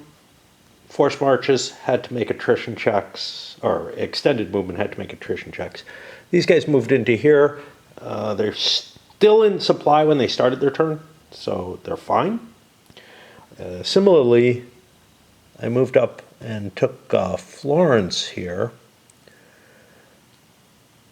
Now, I moved the detachment up here, so I'm not going to be threatening Rome unless I go swinging back. But now I have a supply source from this direction as well as this direction. Unfortunately, 1, 2, 3, 4, it doesn't get me to Rome, which is kind of the problem. And now I ate my supplies, my supply detachment to capture the fortress, but I want the additional forces here. If I end up winning a big battle, I'll send somebody down to go take Rome. Milos took Mantua. Here's the rest of the Russians here. I chose not to move Reed at all, probably because he looks blue. I know I was aware of him at times and just couldn't figure out, do I want to withdraw? And I kind of don't. Like, if he wants to chase me into the mountain passes, kind of okay, I guess, because it's going to take up his movement to head in that direction. Over here, Charles used one of his strength points to garrison this, then moved on and took Metz, also garrisoning that. I'm still not in range, but Dijon is in range of Lyon, Reims is in range of Paris. So, across the board, I have 2 aims that I can make. This is going to really force Massena to head back, which is why I don't mind where Reed is. If they want to go attack him, that's cool. Didn't do anything with my Turks. Why? Because I'm actually pretty like a decisive battle here is problematic. A decisive battle that I lose means I could lose the Palestinian fortress and not be able to win anymore. So I don't want that to happen. I want the initiative, well, the intercept bonus if it happens. I don't really want to be right up at my fortress because then it's too easy for Napoleon, like, to move close and just all kind of stuff like that. So I kind of like where he's at. It does look to me like the coalition has the edge at this point, but again, this game can take some wide variances. The English shifted the force from Portsmouth over to Dover to protect the crossing, I guess, but mainly because moving units is sequential, and if you have a couple of units like I did here and here, and I want this guy to go to Portsmouth, this other guy has to go somewhere other than London. I can't just swap units because it's like in an I go, you go game, sometimes you can do that. You can like move a unit knowing that you'll move other units. Not always. In this game, you absolutely cannot. You'll end up absorbing a force or something and having to pay the costs for that, whatever they are. Okay, we're going to pause because it was a big chit. Right, Empire Land Phase 2, Empire Land 2 came up, which is going to cause some things. It's Thursday night around 10 p.m., so something. I got up, actually later than that, getting closer to 11 at least. I got up around 8:30 today, so at least, you know, a little bit earlier. If I can get to bed reasonable time, I get to go dancing tomorrow. Or, I don't know, maybe I'll set an alarm or something. I'm not sure how that'll work because my clock no longer works, but I got phones I could set it on that are charged. But that Empire 2, okay, the first thing I want to focus on is down here in Egypt because Napoleon is out of supply, but here's what I can do. I can send Lon with a supply wagon. 1, I think 2 for desert, 3, 4. And then as a leader, come back and rejoin. This thing, I think it's an activation marker, but the leader himself has abandoned it, and that's kind of cool. So now I'm in supply, and I can operate. So this is important because I want that +2 from Lon. I can operate and try to punch the Turks back.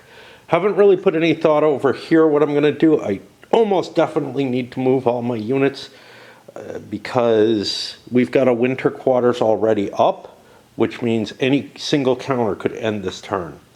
Turks as a supply source because Tuscany is French right now, I think. No, yeah, no, it's Austrian. Shit. What the hell am I doing? Why do I have an Austrian thing here?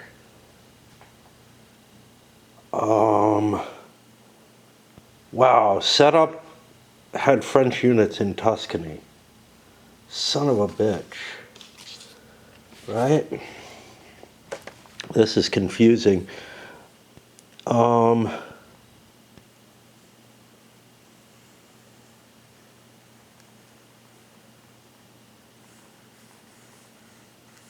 Florence. Okay, Florence, this is not clear at all. Florence is here without a siege marker. They had to own it. It had to be defended. But Tuscany is listed as Austrian? This is confusing. Yeah, Tuscany is an Austrian ally, which means Livorno is not mine. That means if I want to supply, I have to grab Livorno, maybe with this axe, or Bologna and Ancona. Livorno certainly looks easier. Okay, well, let's set up our supply line. I may go back on this if I don't manage with my siege. You know, the confusion here arises because the setup notes for the scenarios aren't very good. I'm not sure to trust them. You know, the combination of like what's being set up and who owns what. It's the beginning of a new year. It's conceivable that I had Florence, but not Livorno at this point. So Tuscany hadn't fallen yet over the winter, but it just feels really fucking weird. Tuscany is not on my list of things I have to hold, though. Anyway, I managed to take Livorno very easily, a quick honors of war, which strangely enough doesn't like generate a detachment or anything like that. You feel like the garrison should be represented somehow. This is part of the reason why over the course of a year your forces just disintegrate so much, is that you have to put them into garrison duty, then they get an honors of war result, and they just vaporize and don't end up anywhere. But anyway, that gave me enough movement to move into Florence itself and lay siege to the Neapolitans there. Instead, I could have like moved up, but I wouldn't have had enough movement points to get back to Milan, which is important. I think I have to, because of the threat to Napoleon, I have to move Scherer or whatever over to Milan to defend it. If I use Lon the way I did, he's used up too many movement points, so I gotta hold off in terms of actually attacking for this turn. Because I really do want that +2 in there. Kind of not sure he should be there. I might have somebody who gives a +2 who's better. And, well, who's not as good, honestly. Because that four initiative rating is really valuable. But it means I can't do the attack I want to, so now I'll focus over here. Only thing I haven't covered, Messina did try the pass. Reed got away. Doing another movement in the mountain pass just seemed ridiculous. So I'm turning back. I feel like I'm, you know, taking actions in both directions, but I can't allow anything to fall, basically, right? So to win, I need Switzerland, and I need my borders clear. And maybe I'm not seeing the threat that I know there is to Lyon and Paris. Or, you know, Zurich is going to fall if I let things go. I feel like I'm really balancing on a difficult point here in terms of my decision-making process.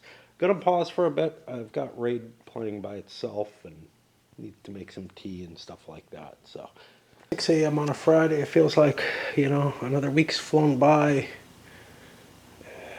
I don't know. Nothing's changed. Still waiting, you know, for my dad to die if he's going to. I don't know. He's been in the ICU as far as I can tell for months. And, you know, that shoe dropping, me just going into my blur of whatever.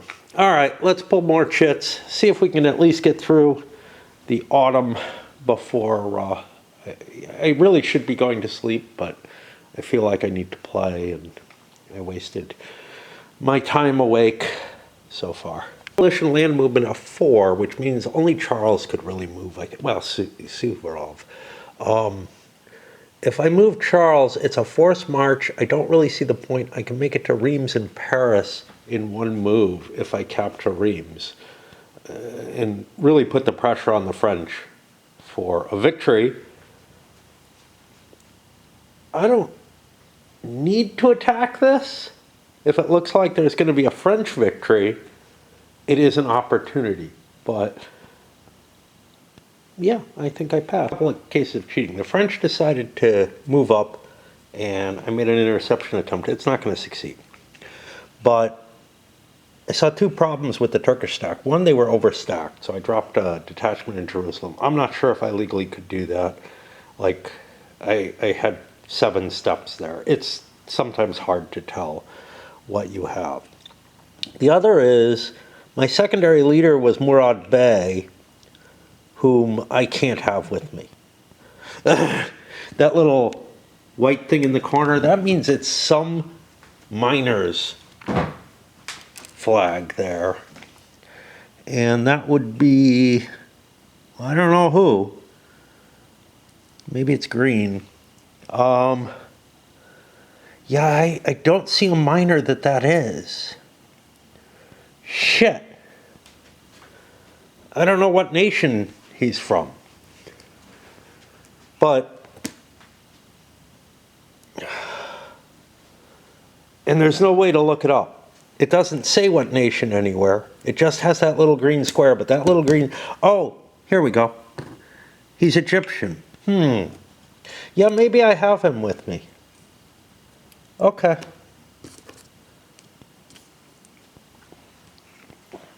He didn't start set up, but the Egyptians are currently a French, Turkish ally, even though their territory is conquered. They haven't fallen yet.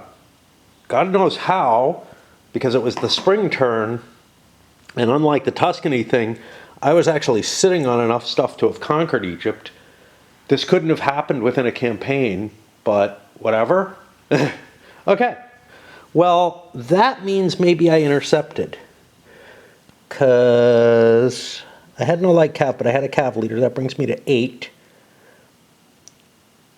Lower initiative, that brings me to 7. Yeah, no, I'm not going to get there. So the French get, Napoleon gets to hit them, which is an advantage because it doesn't give them the +1. They want to fight. They don't want to retreat, because if they fail at the retreat, and the best they have on an avoidance is what, a +3, which means they succeed on a 7 or more, but I probably won't have that either. The French are attacking because they're in supply now. The British haven't gotten another chance to do a naval move. Oh, do they have a chit? Yeah, they have a chit still in the cup. So they could have gotten a chance to cut the French off before they had this opportunity. But, you know, with Napoleon in charge, with Lannes there as his backup, with all the goodies that he has, cav advantage, etc., he ended up at +9 to +4. Let's give it a check. How big is this? 6, 11. We're going to be a minor battle. +9 to +4 is what I said. That's going to be pretty good. 5 CL to 2. It's enough to wipe the Turks out entirely at limited losses. They also lost the Egyptian leader. My move was 1, 2, 3, 4 for the battle. 5, 6 coming up to challenge Jerusalem. 1, 2, 3, 4. Let's drop our second supply wagon off here. Get this. And what happens if we take Acre for victory conditions?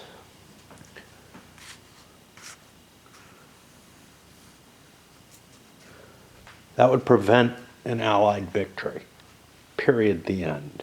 So this was a very successful move by Napoleon. And was there more I wanted to do is the question. This is an Austrian unit, couldn't move in the, it looks French, but it's the Bavarians. I should put an Austrian commander in charge. I don't think I want to move any of my French either for a similar kind of reason. Unless I move Massena to attack Charles, nothing really makes too much difference. I'm fine with holding Milan. The only worry I have is this possibility of Zurich falling, which would kind of suck, but yeah. More chits. So far, I've identified 2 special roles that would have to be handled and could be done with cards or something else in order for the campaign to cover 1792 to 1815. One is the Egyptian, and I've gone into detail about that. The second is the partition of Poland. That kind of needs to be an event, you know? Or, you know, I mean, the way the game is structured, it should be an event card. because there are important things that happen by event card that would kind of fuck up the whole game otherwise. I feel like, though, both of them are maybe a little bigger than just a card would handle. So maybe as a scripted event, and that would enable you to play this game without having to create additional components. So, you know, you could create a scripted event that says, I don't know, once Prussia and Russia are both neutral, they will, they'll have a chance, or maybe automatically, conduct the partition of Poland. Maybe they fight, maybe they don't. Doesn't matter, you know, either way. And then the Egyptian campaign, once sort of France stabilizes, if Napoleon's still in charge, he has to do X somehow.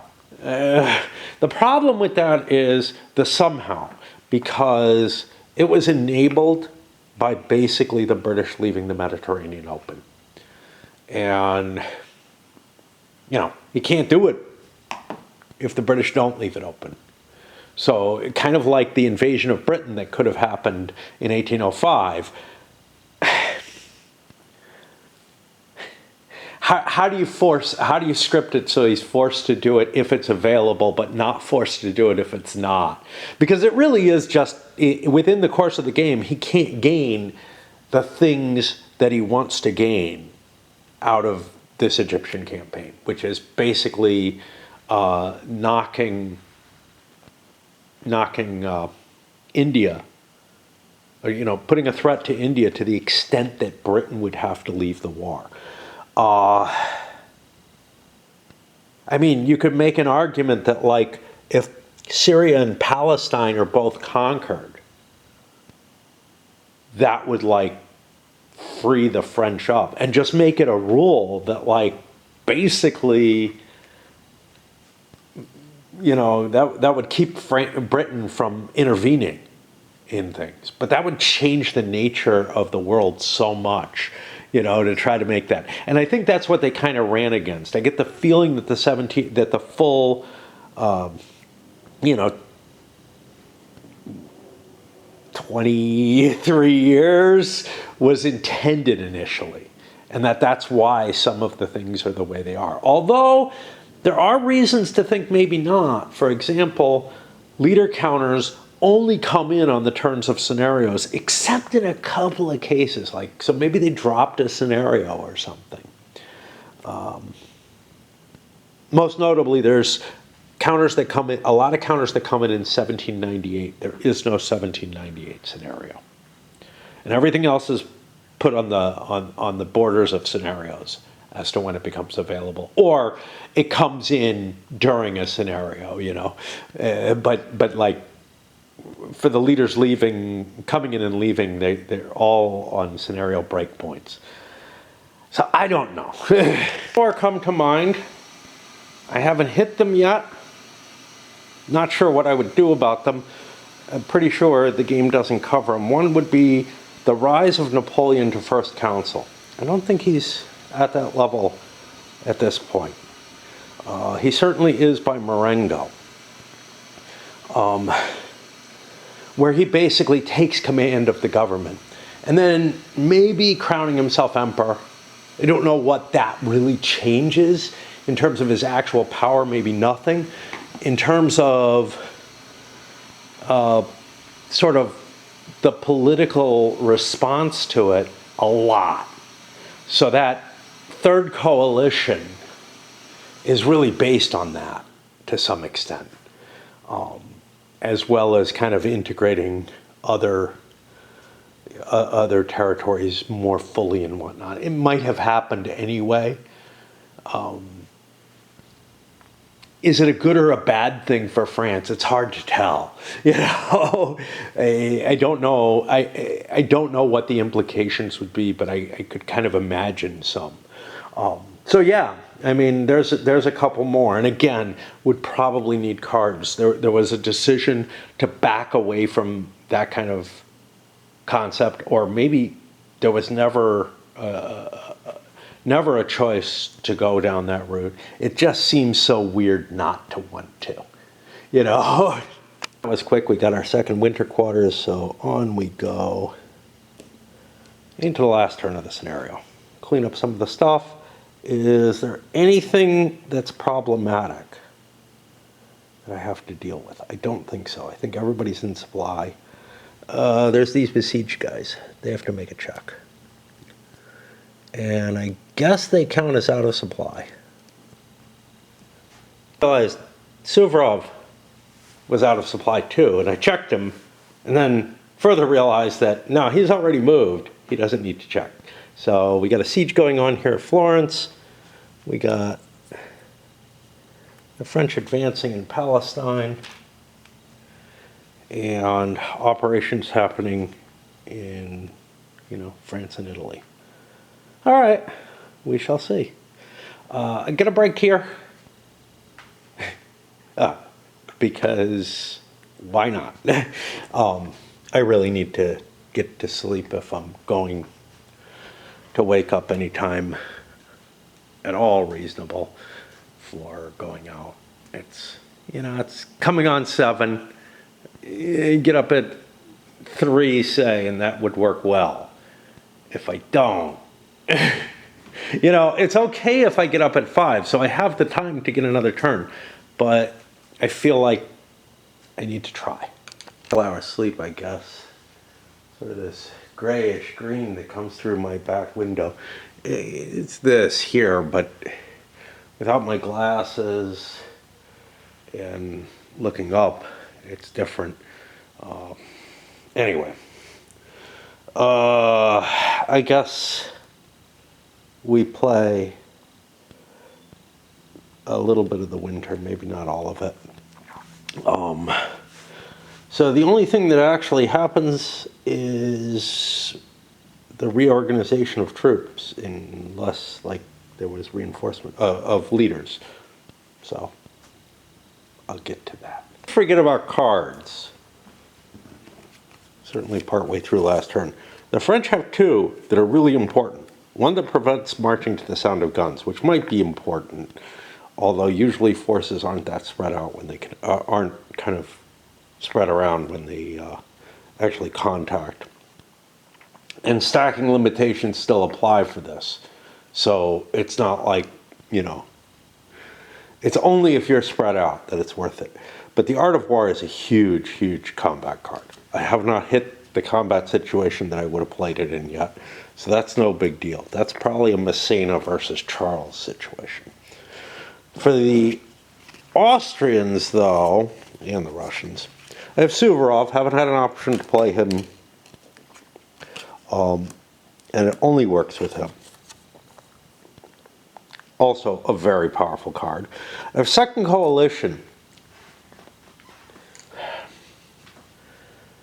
I haven't really taken that much in the way of losses.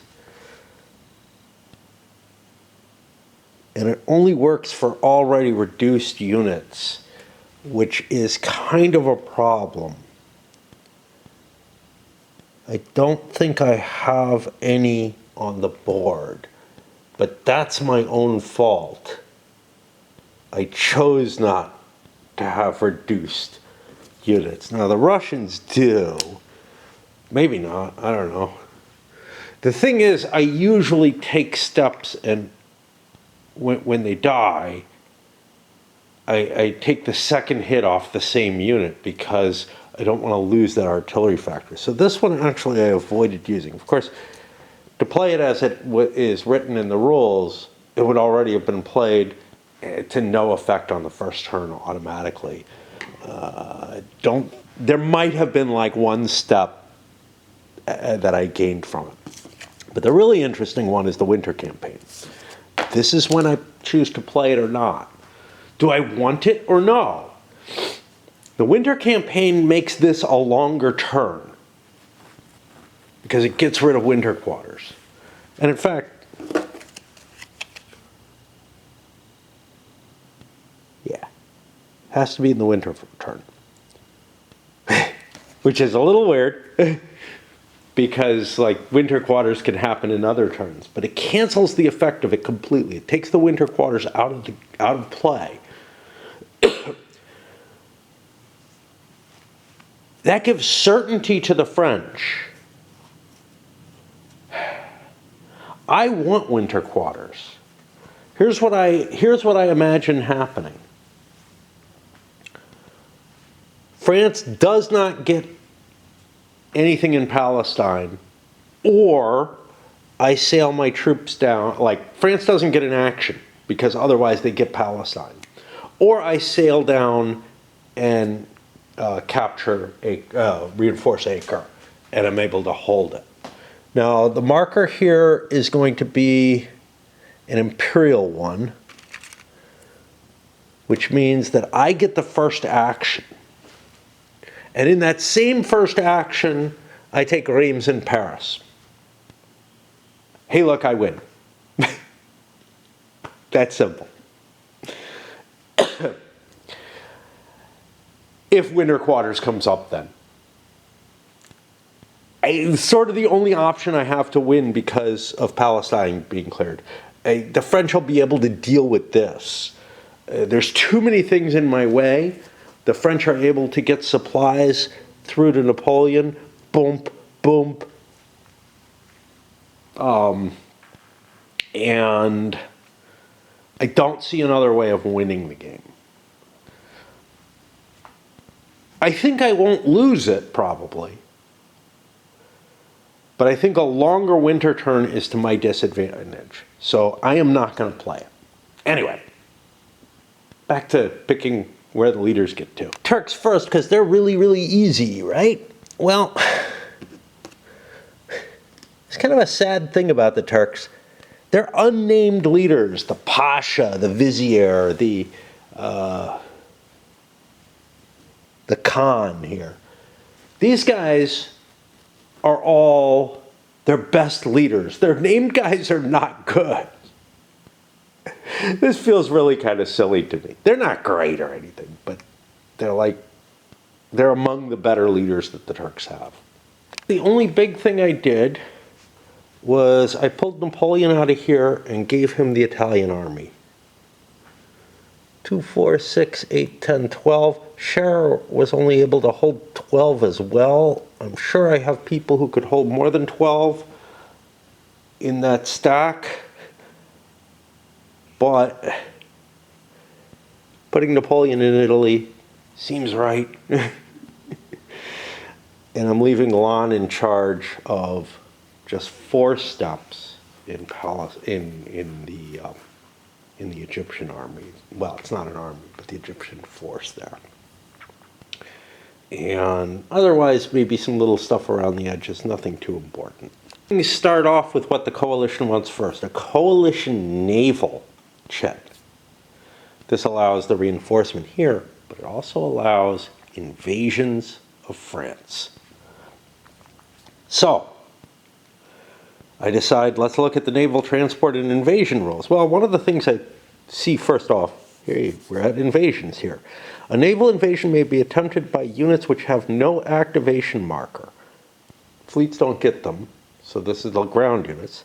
Fleets can start their movement on the same port or different port, picking up ground units during their movement. That's the first thing I see, which is very interesting because to me, it means I'm doing the naval movement right at this point. You don't need a ground activation to get off the ships. And you can move an already activated unit normally by naval transport.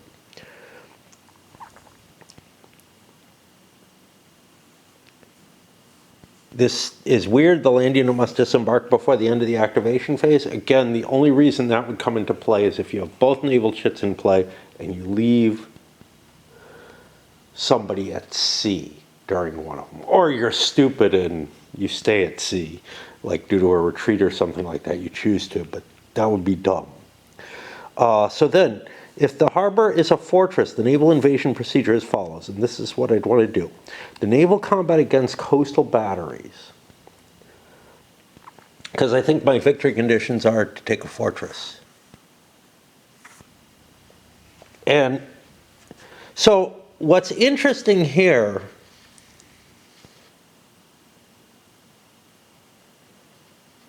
you get a first activation if the invasion is successful, and then the fleets can enter the harbor. But first, you do get an attack on the coastal batteries. I think it's 1 round of naval combat, and the fleets have to win it, so they probably don't want to take on too big a fortress, because we'll see the naval combat against the port.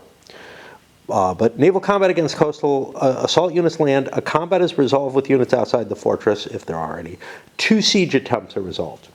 Following the second, it goes back. The units are brought back into play as reinforcements during the next spring turn, which means they can kind of go anywhere, and the fleets are placed in the sea area connected to the invading harbor. If it's successful, it gets an activation marker. So you can't force march into an invasion either. So yeah, that all kind of makes some sense. And this is the reason that you'd sail into a harbor for the most part. Now, naval combat in a harbor, let's go look at that. It's flipped there.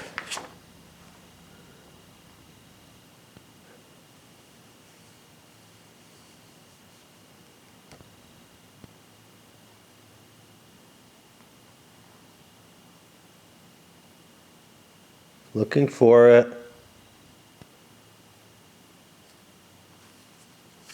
I swear it told me there. Naval combat in a harbor. Here we go. Naval combat can take place in a harbor. The harbor with no fortress has no coastal batteries. Each permanent fortress point gives +2 to the 1d6 roll if fleets are present. You're not rolling just 1d6. You're rolling a die for each fleet. So I guess the coastal guns are really, really going to be effective with a large fleet. I don't know. It doesn't say rolls. If no fleets are present in the harbor, roll a d6 at every fortress level after the first provides a +2 DRM. So I should be able to beat the fortress pretty easily if I pick a cheap one.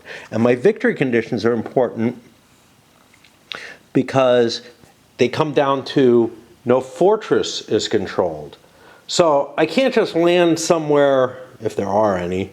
No, there aren't any French ports that are not fortresses. But I can't just, yeah, but I would have needed to hit a fortress anyhow.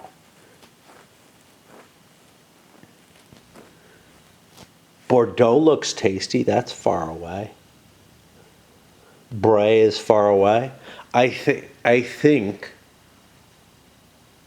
that the French just lost because of the turn order checks. They have no way of winning, is what I was going to say. The coalition still has a tricky chance at winning. So the first of these will be Barclay de Tolly. These are both real fleets. 1, 2, 3, 4, 5, maybe 6. I don't know. Or here is 6 or 7. Don't know. I have 8 movement points though. That gets me in there. The naval combat, let's just pull this away. Barclay de Tolly is in, oh, I don't want to hit Brest. Oh, it's too big. Let's hit Cherbourg. Well, let's hit Lorient. If we could get to Brest, we could get to Lorient. I don't have a very powerful fleet. It's, but it's 2 dice at +1 for the Russians. And the French get 1 die at even.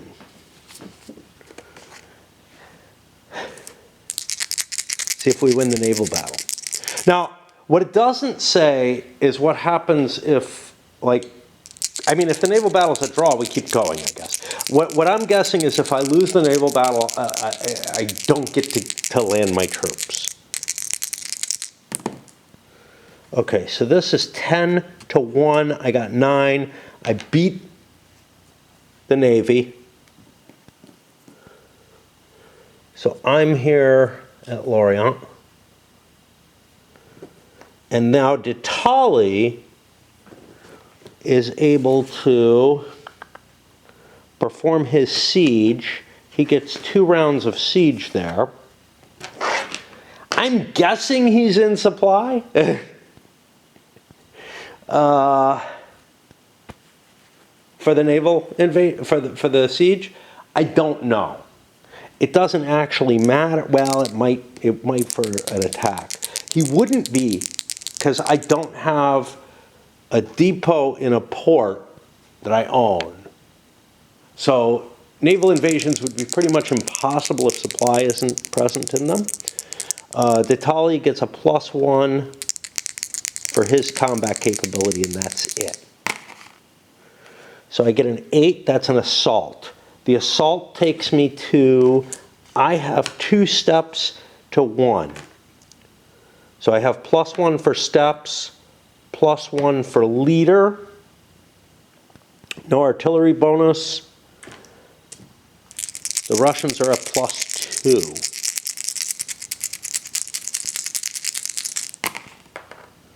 They get a 6, that does nothing. French get a 7, that does nothing. Assaults are only 1 round, so that's done. We go to the second round of siege. The siege 0 marker's been placed, sort of, kind of. I don't get an extra bonus, so I'm still just at +1 for the siege. Did I give a +2 before? It shouldn't have been. I get an 8, another assault. We do the same game. What were we at again? +2. We get shit. The French get an 8. They don't cause any casualties. Barclay de Tolly would be put on the turn for the next turn. These ships are out in the Bay of Biscay. Though,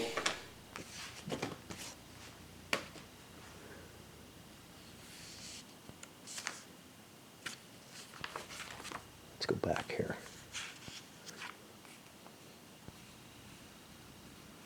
The fleets are placed in the Syria connected to the invaded harbor.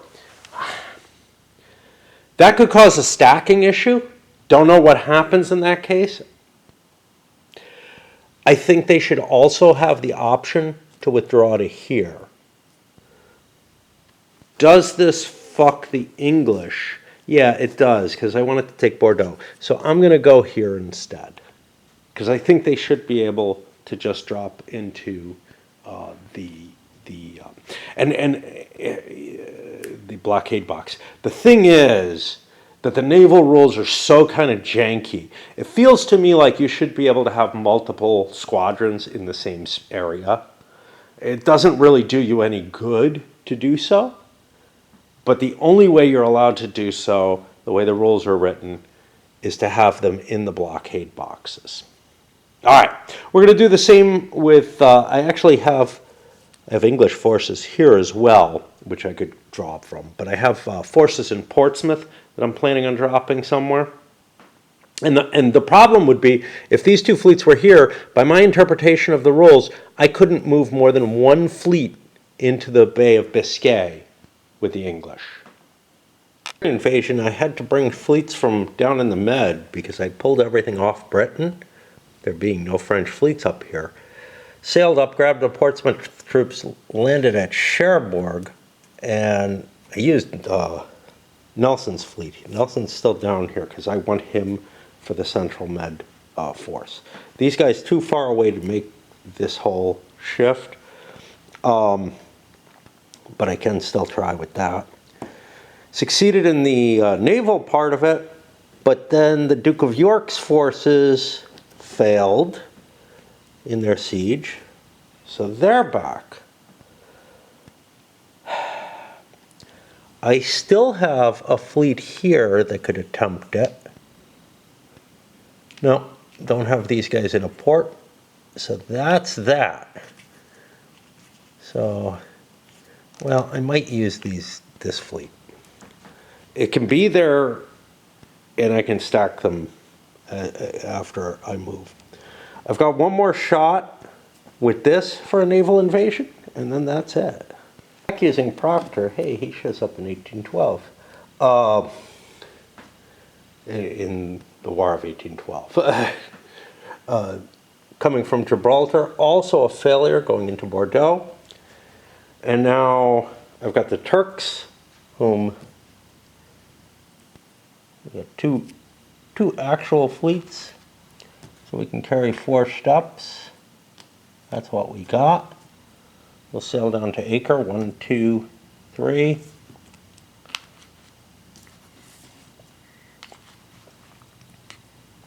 Four. Let's cut off the French there as well. I'm going to have three pincher points for the French, I think.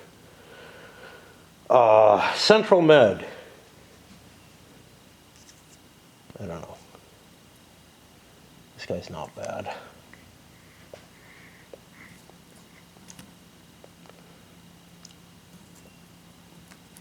I'll move this fleet to the Central Med. And in the Gulf of Lyon, we'll have Nelson's fleet. 1, 2, 3, 4, 5, 6. So now we've cut his supply, Napoleon's, actually Lannes' supply off again. It'll require a naval chit to have any chance of clearing that. And it's going to be a hard clear. Because my fleets are here, they got to come out and face an interception attempt. And then they've got to win battles in 2 places. And each squadron undergoes its own interception attempt. These fleets are also behind there, so yeah. And that is, I think, that naval chit, which was kind of an exciting thing. I actually have to break. I hate doing this because I know I'm short on time, but I'm also even shorter on tea. And I really should get some raid in at this hour. Coalition not getting any of their successes. 3 failures. Not too likely, but I gotta say, those sieges are hard to fire off without things like artillery advantage and stuff. And the forces were small. Then we got, eventually, a coalition. Yeah, coalition land phase. Now this is interesting. French are out of supply down here. Has it been recorded yet, though? I think the answer is no. I don't get the out of supply marker just for being cut off. I get it for activating while cut off. So this is not an opportune time to try to hit Lannes. The biggest thing is maybe he doesn't attack due to trying to delay to try to clear or whatever, which would be okay, or trying to hold Cairo, essentially. And I should have, because Cairo's because Egypt's controlled by the Turks as an ally, I should have a marker for Cairo there. Just like I should have had a marker in Tuscany under those forces. What's the key here? Well, my key action is to take Paris, I think. Other stuff might be interesting, but that's all secondary. Because the hope here is to get the winter quarters before the French can screw me up. A quick honors of war at Reims. Would this be better? 1, 2, 3, 4, 5, 6, maybe, but I chose this path instead. The more certain path, or the more likely path, because I don't have to succeed in 2 sieges. Do I want to leave a step at Reims? I don't need one. Why did I take it then? Good question. Let's take another fortress. That's another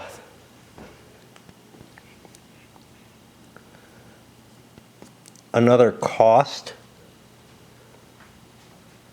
that'll keep the French from being able to win. Another fortress that they have to figure out how to take. But this is the big effect here.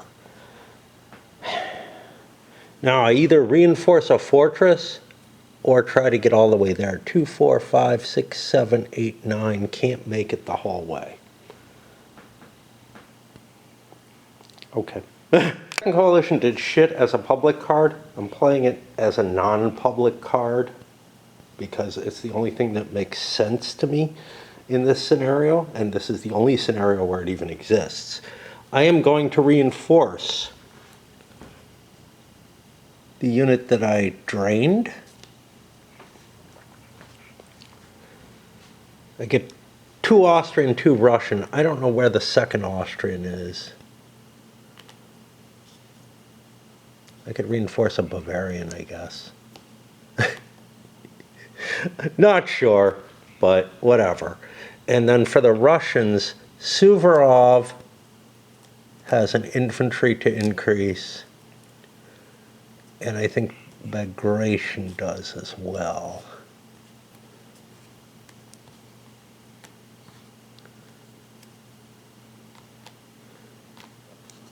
And that'll beat them. I thought about Suvorov would love to go up there, but Milos's army is big enough already. It's 14 steps. I don't want to commit for an extra 2 steps when maybe I could do a forced march or something and fight another battle. I don't particularly want to fight Napoleon unless I have to, which would come later in the turn if, like, my fortresses in France are gone or something. Because my victory does not require me to take Milan, but preventing France's victory would if they managed to succeed everywhere else. Similarly, I didn't want to move Kutuzov with his 2 steps, which could reinforce me just fine into place, because that would take 6 movement points to get there. I wouldn't be able, like if I had moved Suvorov in and he could have taken command, that would give me a better commander in charge of the army or a better secondary leader. I'm not sure what the stacking restrictions allow me to do. I think the army commander has to be the largest force, but that may be blurring from another game. But I would, the problem with moving that extra 2 steps in with, you know, a great secondary leader that I could use is that that would contaminate this. I wouldn't be able to move it safely without an attrition check. I'm willing to take the slight disadvantage. The leadership is the big difference. If I could get Suvorov up there, or Kutuzov for that matter, if there were any Russian troops already in it, that would be fine. But I don't have any detachments. Detachments are what I need to be able to just shift a tiny force into play without polluting Milos's Italian army, and get a Russian leader, one of those good Russian leaders, as my secondary commander in the field. This is going to move to Constantinople because why not? But other than that, I think I'm done unless there's something. See, the big question is there something I want to do with the Turks? Which would be a pollution issue, but I think, unless this is a detachment. It is. I'll just pull that detachment back. That would just get overrun anyway. So that's no problem. Second coalition is done, and we are ready to let the French see what they can do, because they're going to get the next land activation. Bang, the winter quarters comes up. So now, the coalition wins by Paris, Antwerp, or Lyon. We have one of them. And without losing a fortress in Syria or Palestine, we have that. Boom. Coalition wins. This is one of the things I hate about these scenarios. It just feels like luck of the draw at the end game. And I think this is actually true of the big campaign too. If we take a look, I don't know if they're in here, at the sort of grand campaign victory conditions.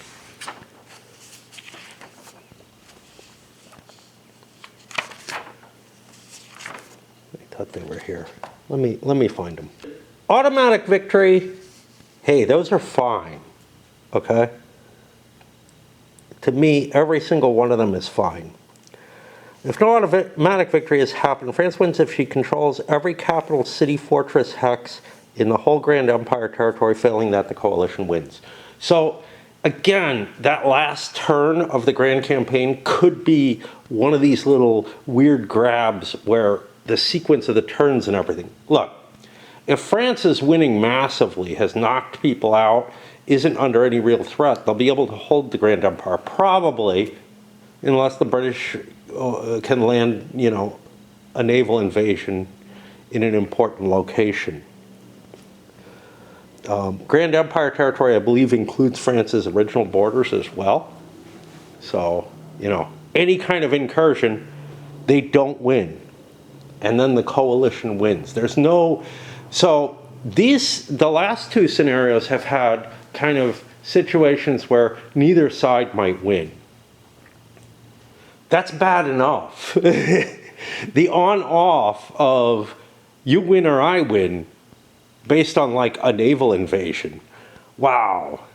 That's crazy stupid to me, right?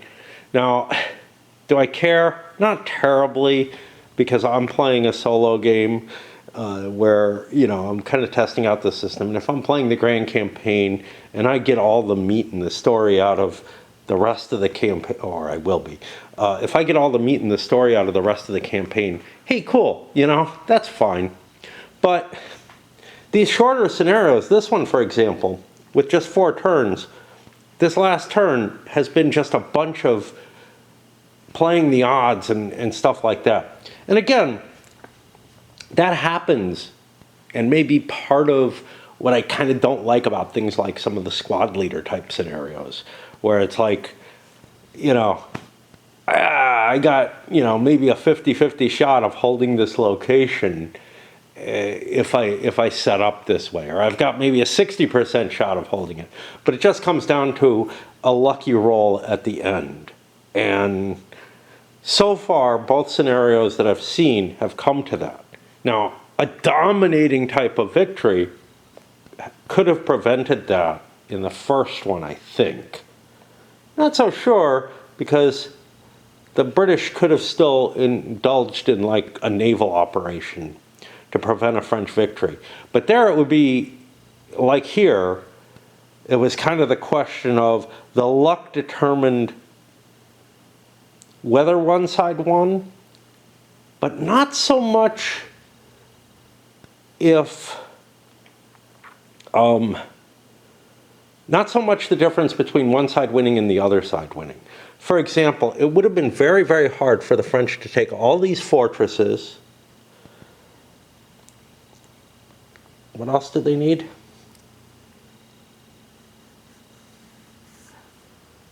Not lose Zurich,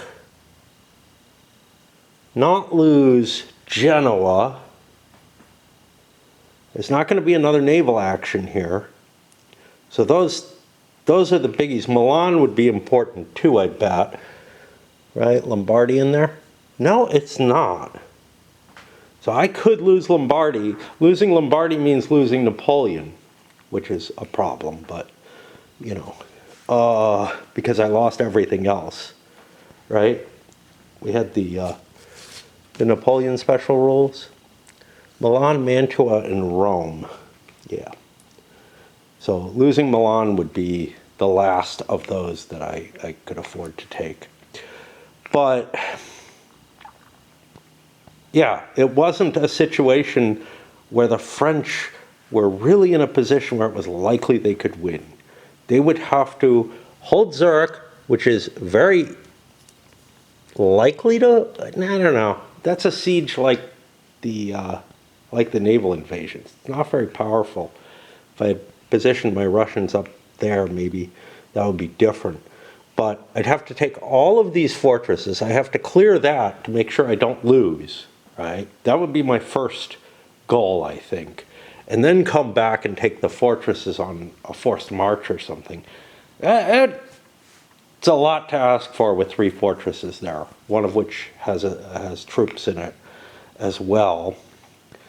And I'm kind of off balance for being able to do that. But yeah, just feels kind of too random at the end. And again, the grand campaign feels even worse because it's going to be the switch between I win, you win, as opposed to I win, draw. You know. All right, let's send this up. Interesting. At least it's small. Again, that's the thing with the squad leader scenarios, right? That I keep picking on. Well, at least they're small. Or some of the special rules type SFB type stuff and things like that. I don't know. It's not that small. It took me a week to play. I mean, in that grand campaign, I would be getting all the story, all the tapestry being weaved over the course of when I'm playing it. I'm not playing it just to win, but it does feel a little cheap if it comes down to something so trivial at the end. Kind of the problem I have with the coin games, right? Because they always come down to that final card draw, at least with the core ones that I'm most familiar with. I mean, I don't know what Pendragon comes down to, right? But yeah, I mean, the things like Andean Abyss and A Distant Plane that I've played the most, even though I don't own the Distant Plane. I meant to. I keep like considering it now because I do really like it. But it is kind of funky that, you know, those games, if played well for the balance, just like this, if you're coming down to a close game, somebody wins, right? Like, that feels much, much worse than this situation where it was between, did the coalition pull off their victory, or did the French manage to get them to a draw?